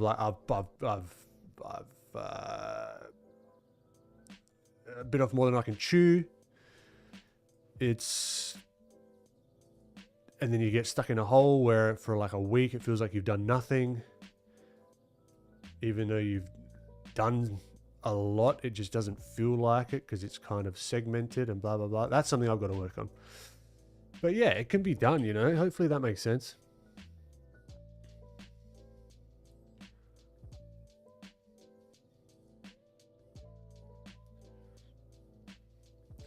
I want to have it be a career, but I feel I'm not able to focus into it, and I'd go downhill. Yeah, but yeah, what does that mean? Like, you want it to be a career? Because I mean, there's so many different ways of doing this, and I don't even know. Like in 5 years, I don't know what it looks like for me. You know, and that's exciting. Hopefully, it's like a successful business, YouTube channel, content production, physical art, selling, you know, education, all sorts, you know what I mean? But it's like, you might want to be in book publishing, children's book illustration. You might want to get into games, blah, blah, blah, blah, blah. I might even take on some projects. If projects come my way and they interest me, I might take them, you know, like there's so many different ways to go about doing this stuff. I think it's part of what I would recommend to myself, my younger self, being just like a few years ago. What do you want your days to look like? And then work back from there. That's where I saw like Adam Savage, and even like, yeah, Simone Yetch, like they get to be in their workshop, they get to do cool stuff, they get to run businesses, which I love business as well. They make stuff, they build a brand around the stuff they make. They have people that really, really enjoy their content and the work that they do and the products that they make, you know? So it's like, yeah, that's where I'm going. So even just thinking, you don't have to write a whole plan or anything, but thinking how you want to spend your days and work back from there. And it's not going to just happen straight away. I'm not anywhere near where I want to spend my days, honestly. But I'm working towards it. And that's sort of, yeah. Rant over. Damn. Got me going. Well done, Sophie.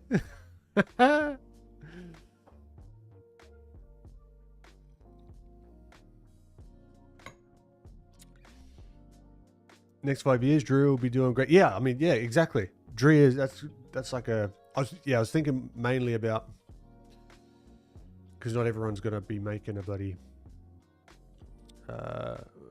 dabbling in software, but yeah, that from my side, that's the plan.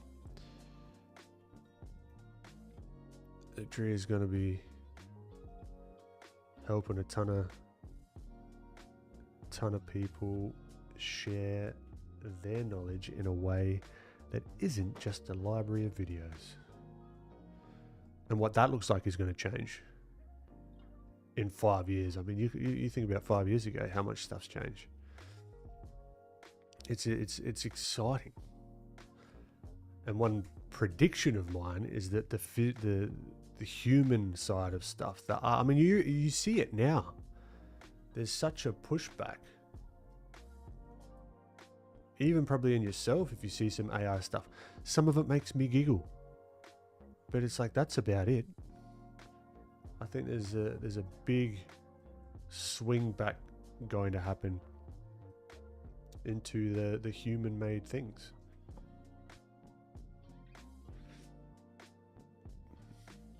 In all industries, no.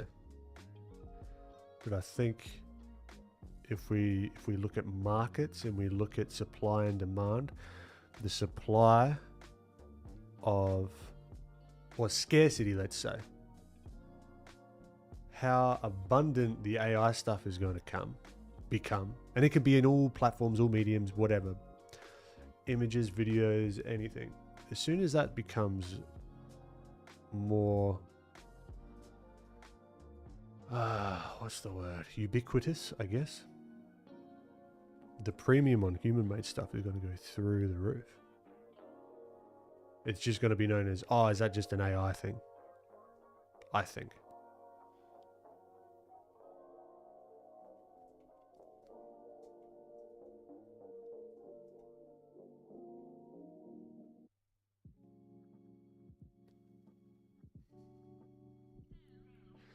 Gave you a creative bug? Bloody beautiful. Love to hear it. Lulu, Adam Savage is a cool person to me. Oh, you've met Adam Savage? I'm jealous.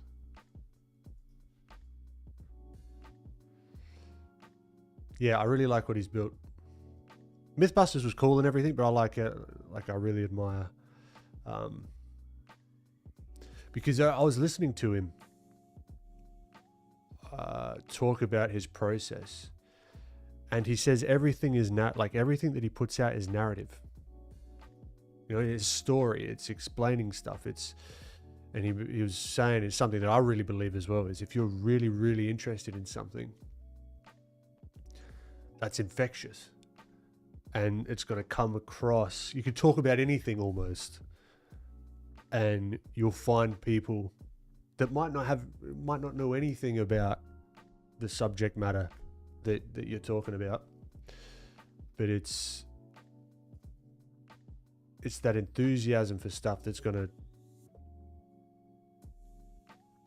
sort of carry you through, which I really like, because I love this stuff and I love exploring more about this stuff. And yeah.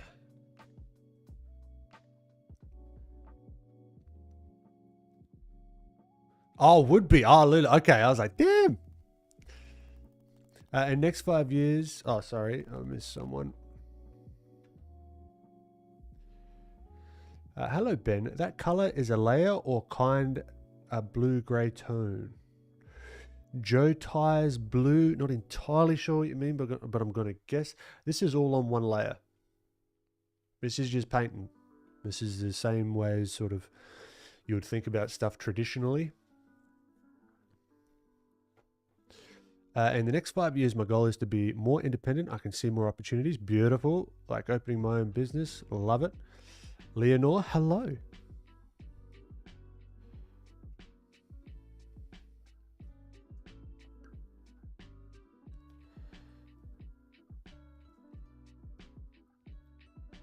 Now, what can make this feel more boring, specifically in the lights, is just having this kind of, I guess you could say, linear or very closely grouped hue range,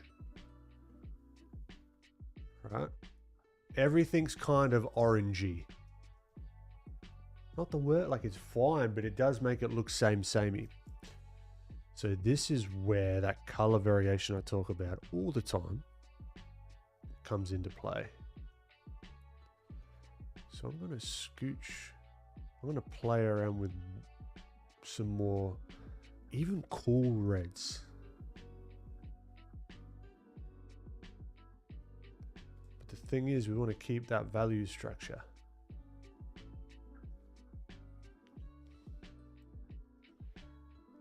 Right, even desaturating. So desaturating these warms are going to push it more towards the cooler colors, which could work. We're just going to experiment, you know.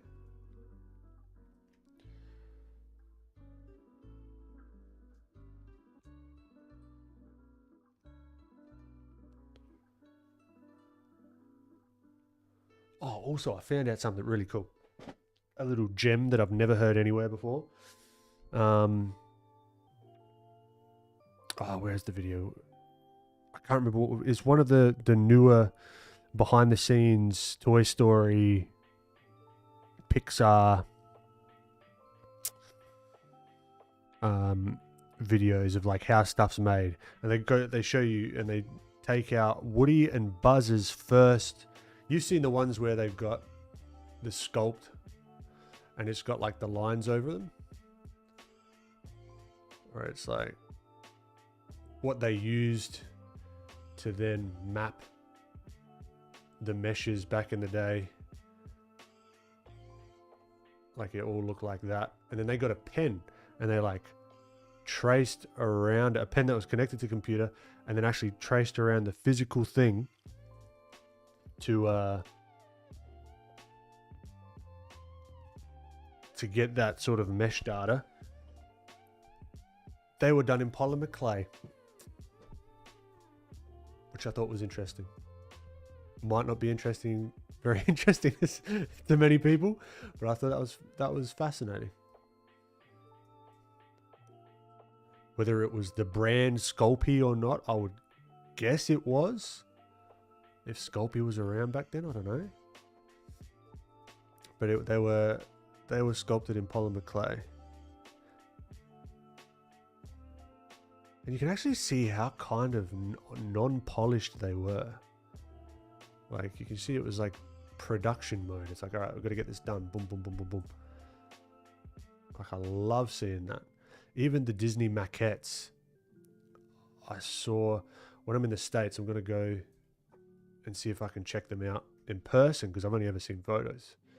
But you can just tell so much about how the thing was made just by looking at just seeing it in person. I'll be able to tell so much about the materials that we used, the tools.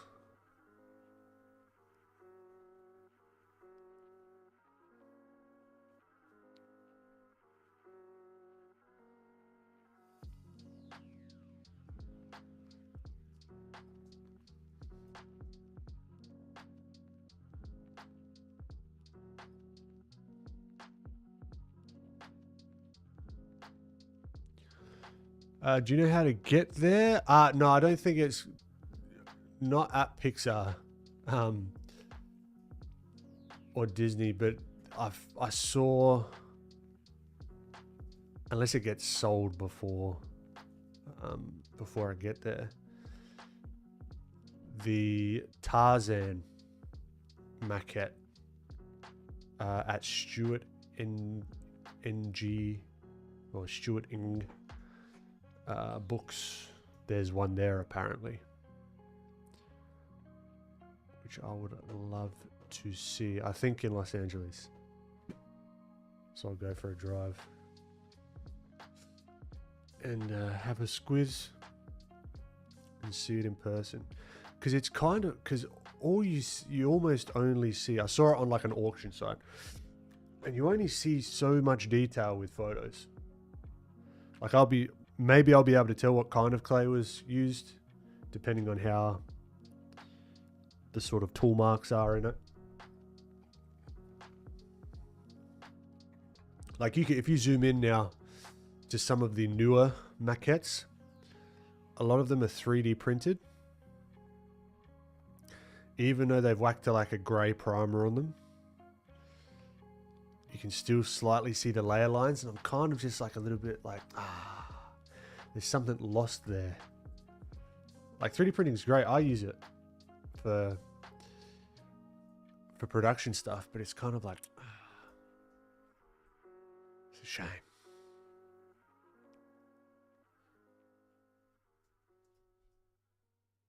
Especially when you can see the, just when you can see the layer lines.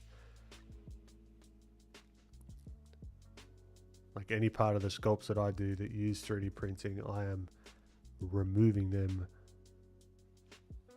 like crazy.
Maybe we'll get a chance to see those sculptings in Lightbox. Well, there is one sculptor, Andrea Blasic. My apologies for butchering your name, sir. He brings his sculpts, and he's done maquettes for Disney, I believe. And he brings them, and they look sick seeing those in person. Like I've been experimenting with like different clays, like your polymer clay. Also your Chavant hard, which is very nice.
All right, let's take a look here. Let's assess where we're at. Values. There is not enough contrast here, so all of this really should be a lot darker, I think.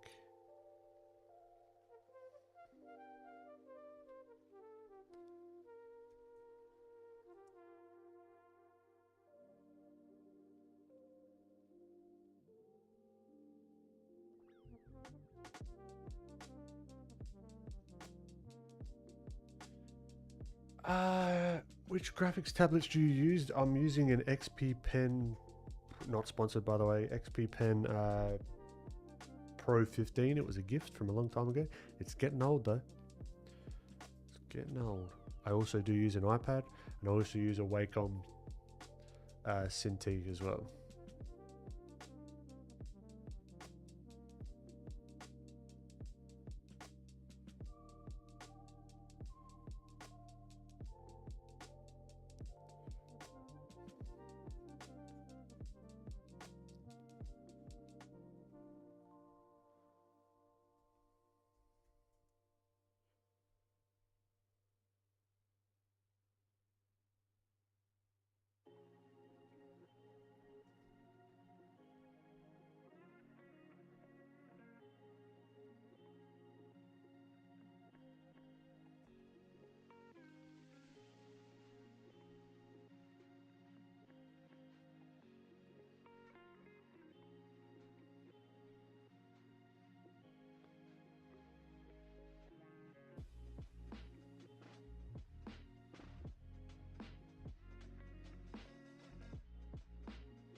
So yeah, so we've knocked this down quite a lot, which is good.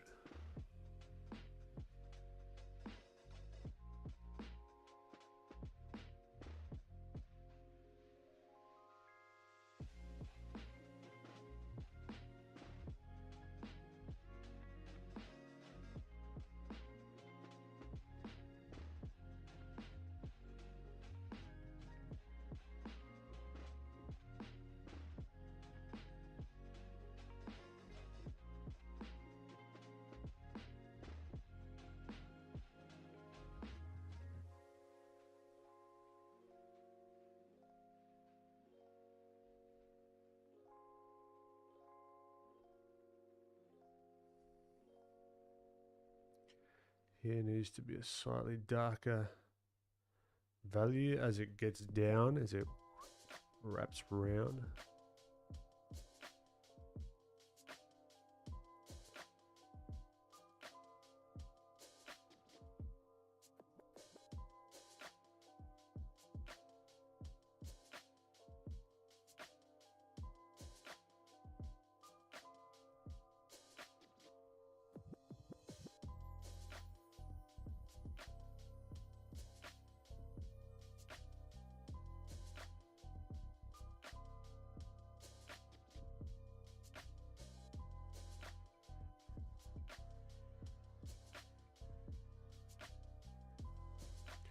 So it's anytime something feels flat, it's because there's not enough value change. Typically. Not always.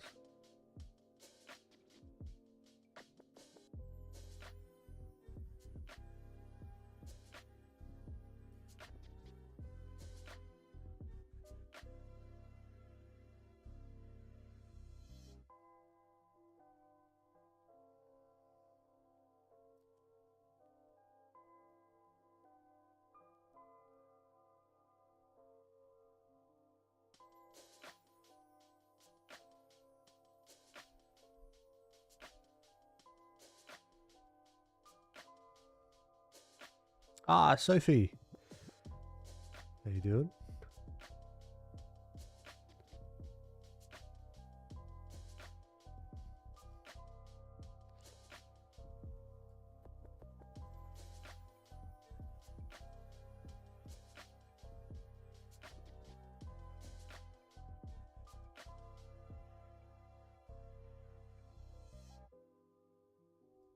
So yeah, this is how I'm thinking. Let's do a completely different color. Wrapping. So here, down a little bit, maybe up, and then down, and then this is going to bump up, and then. So that's if I was just getting a Sharpie or something and actually just drawing on the surface.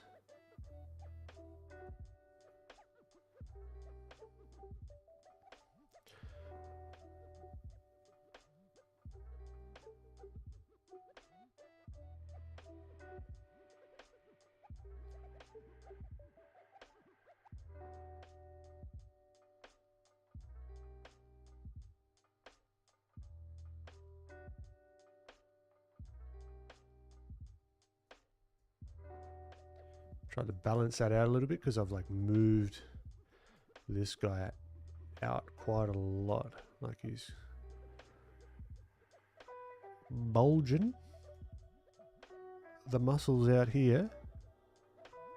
So we've got to balance that out on this side as well. We've also got to take into account that this as a whole, if we just think of it as like one color,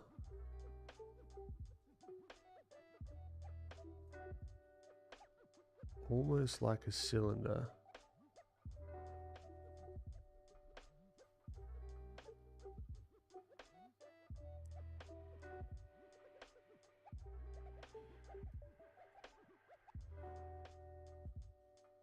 All right, so that's going to wrap around, and as it gets closer to that terminator, right, there's a value change. Same deal here. If we think of this as a whole,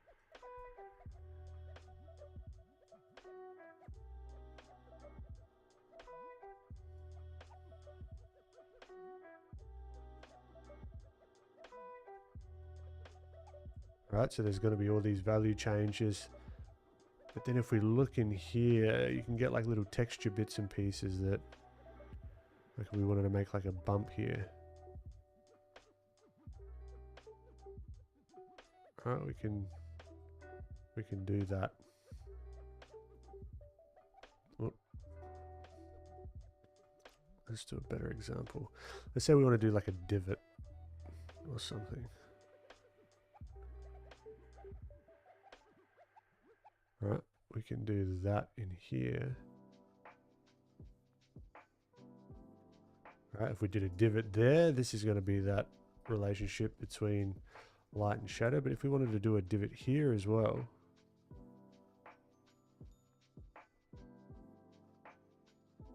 it might actually go into that sort of dark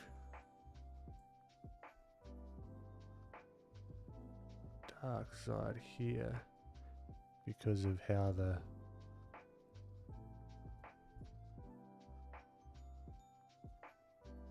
geometry is.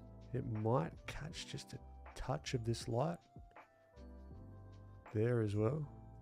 So even though there's all these little bits and pieces changing, you're never going to see any of this light or this value around here. It kills the illusion. It's all contextual to the area that it's in. That's how I like to think about it.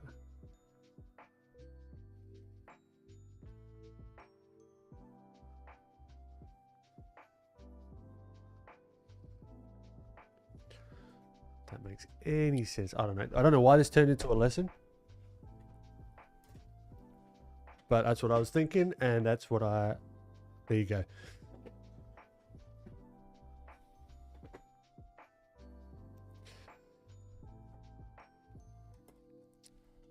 Gamers has really come together. I love that pop of color in it. Thank you, gamer. Lulu, one time I witnessed a man pull out a perspective grid in less than 10 seconds to describe my eyeline and focal point in perspective, and it was inhuman. It was like the Wild West edition. Nice.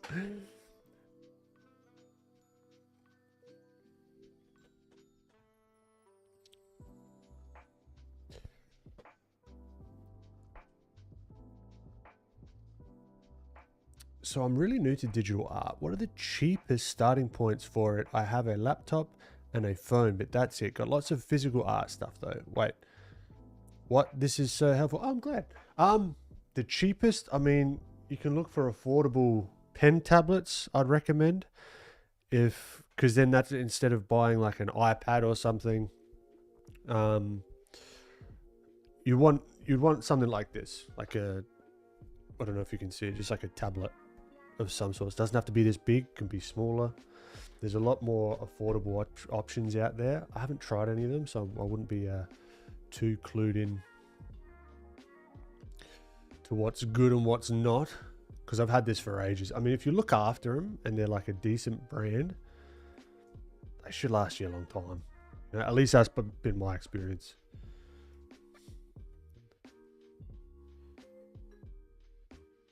So then you can just use your laptop as the input. So then you're looking at the laptop, and that's going to take a little bit of getting used to, sort of like the hand eye. If you're looking up, but also know that all the stuff you're doing with traditional, it's going to help you tremendously with digital. If you are conscious about all the principles, less so the techniques, but if you're conscious about the principles that you're using in traditional art, in traditional mediums, carrying them over into digital, I think is easier if you ask questions like, okay, I want to warm up this color. How do I do that? Instead of like, oh, what's the brush that's going to get this particular like look? If that, at least that's how I think about it. I got a digital display for $300. Beautiful. No, you're all good. Came with its own stylus. Yep, I got a Wacom pen tablet for $39. It's worth it. There you go. Get a second hand as well. Like, yeah, go on Facebook Marketplace or whatever.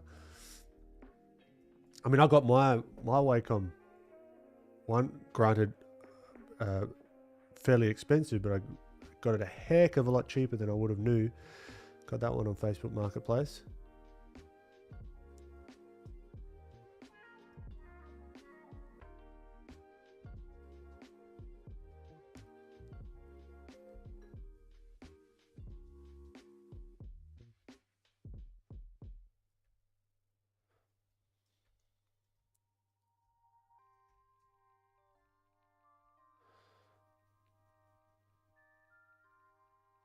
I've been doing some more observational study, less so actual study, but more observational study on specular highlights. There's a lot more subtleties in the speculars than I think we realize. There's a lot of transitions.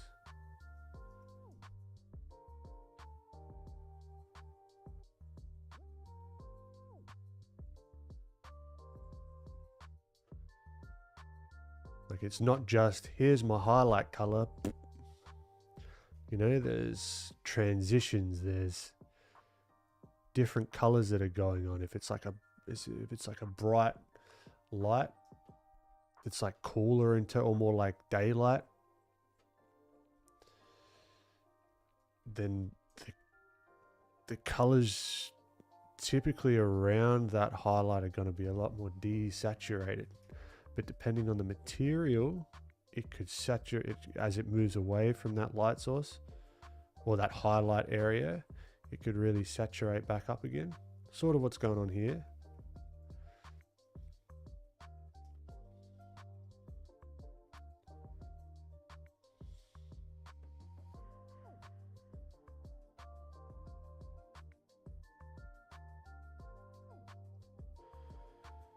And then you've got the,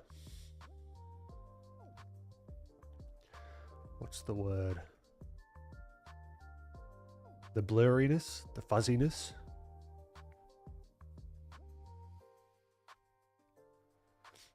Is going to be determined on the surface of the material. And on the same surface and at different angles, that specular reflection is going to change. You can kind of see it here. It's fuzzier up here, gets clearer here, gets super sharp here on the elbow. Maybe there's a little bit more oil content here, or it's just hitting at the correct angle. All right, might come to a sharper point here as well. So it's also thinking about the geometry.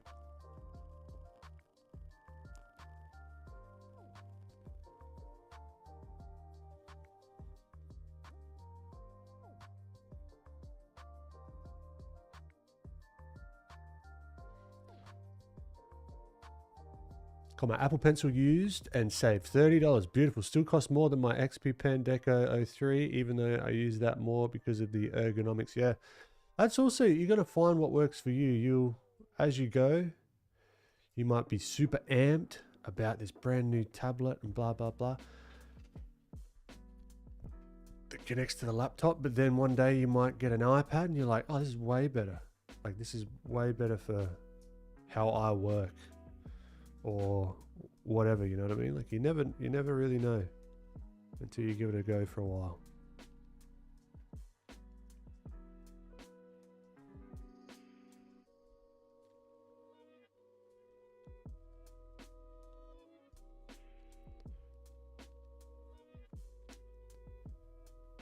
That back is my goal for the next 3 to 4 months, dude.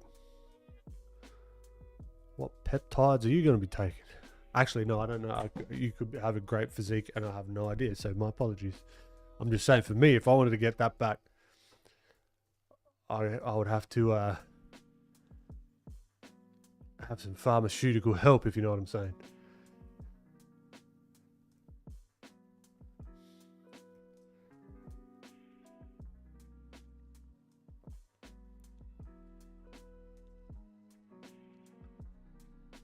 This guy.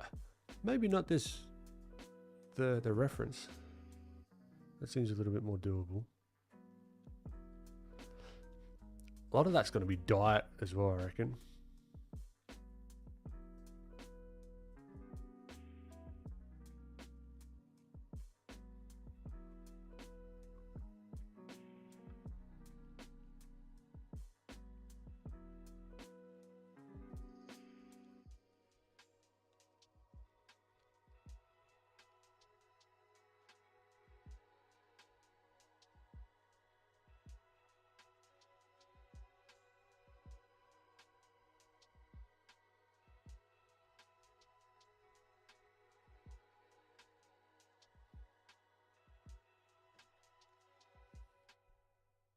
Enhance. Nice.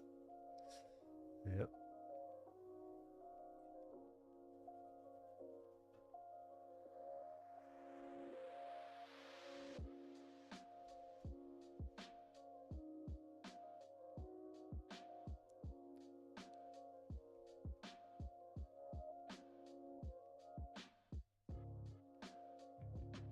All right, guys.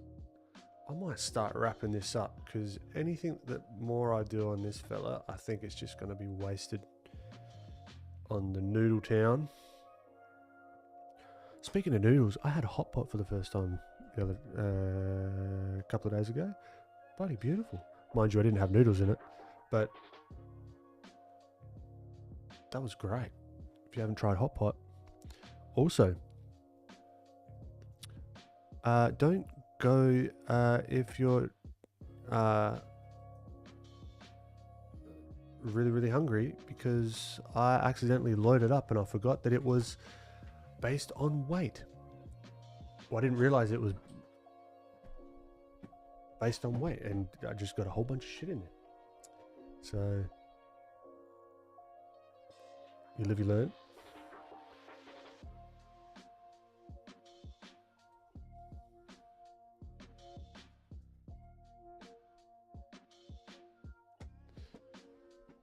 What am I to do? Both Speed Car and Ben are we live at the same time, are we? How much is there, like any crossover? Is there like complete crossover?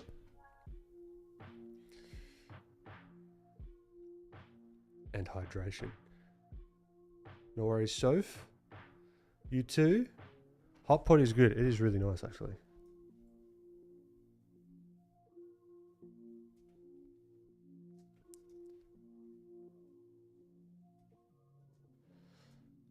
Yeah, look, this was fun. This is a good bit of fun. I'm just gonna tweak the elbow just a little bit. I really want to make sure that this has the redness that I'm looking for. Not so egregious.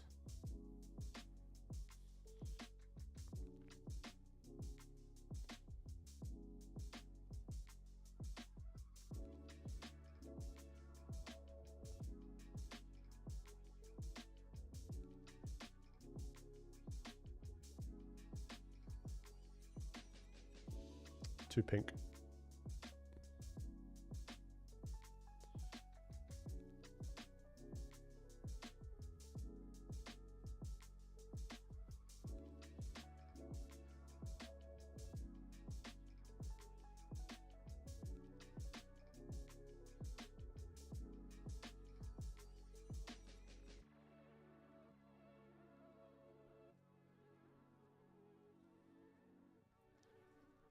Nah. Let's not fiddle too much more. As he continues to fiddle. Can't help it. What are you gonna do? This is, I don't know if you guys have this, but it's like, all right, you're looking at your stuff. You're like, all right, cool. Let me have a break. And then you're like, all right, break time. And then you just like, you look at it and you're like, okay, break time, break time, break time. And then you're just like, you're looking at it. You're like, okay, break time. All right, hold on. Nah, let me just fix this one thing. Like, that's, I can't help myself. Every single time. I gotta like, when it's going good, I gotta rip myself away from it. All right, fine, stop.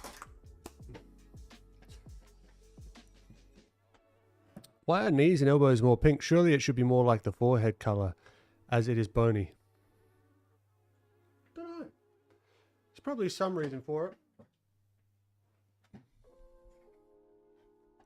All right, with that, for those that are new, cameras over here. This stream happens every week, 10:45 a.m. Australian Central Standard Time, which is around 4 or 5 p.m. PST the day before on a Sunday. So yeah, if you want to come back, have a bit of a chat, do a bit of art study, and join me as I develop my skills, I explore, I play around and have a bit of a chat at the same time, you're more than welcome to do so. For those in chat that are chatting to me, I appreciate you. And those that are lurking, I appreciate you just as much. Thank you for popping in, as always. Really, really appreciate it. Got some cool stuff coming out. I've said this for weeks and weeks and weeks now. It'll be coming out soon. You know where to find me. You're smart people. You're already here. Links are all in the description. And yeah, I think we'll call it a day. And I'll catch you next week, yeah? Have a great week. And I'll see you soon.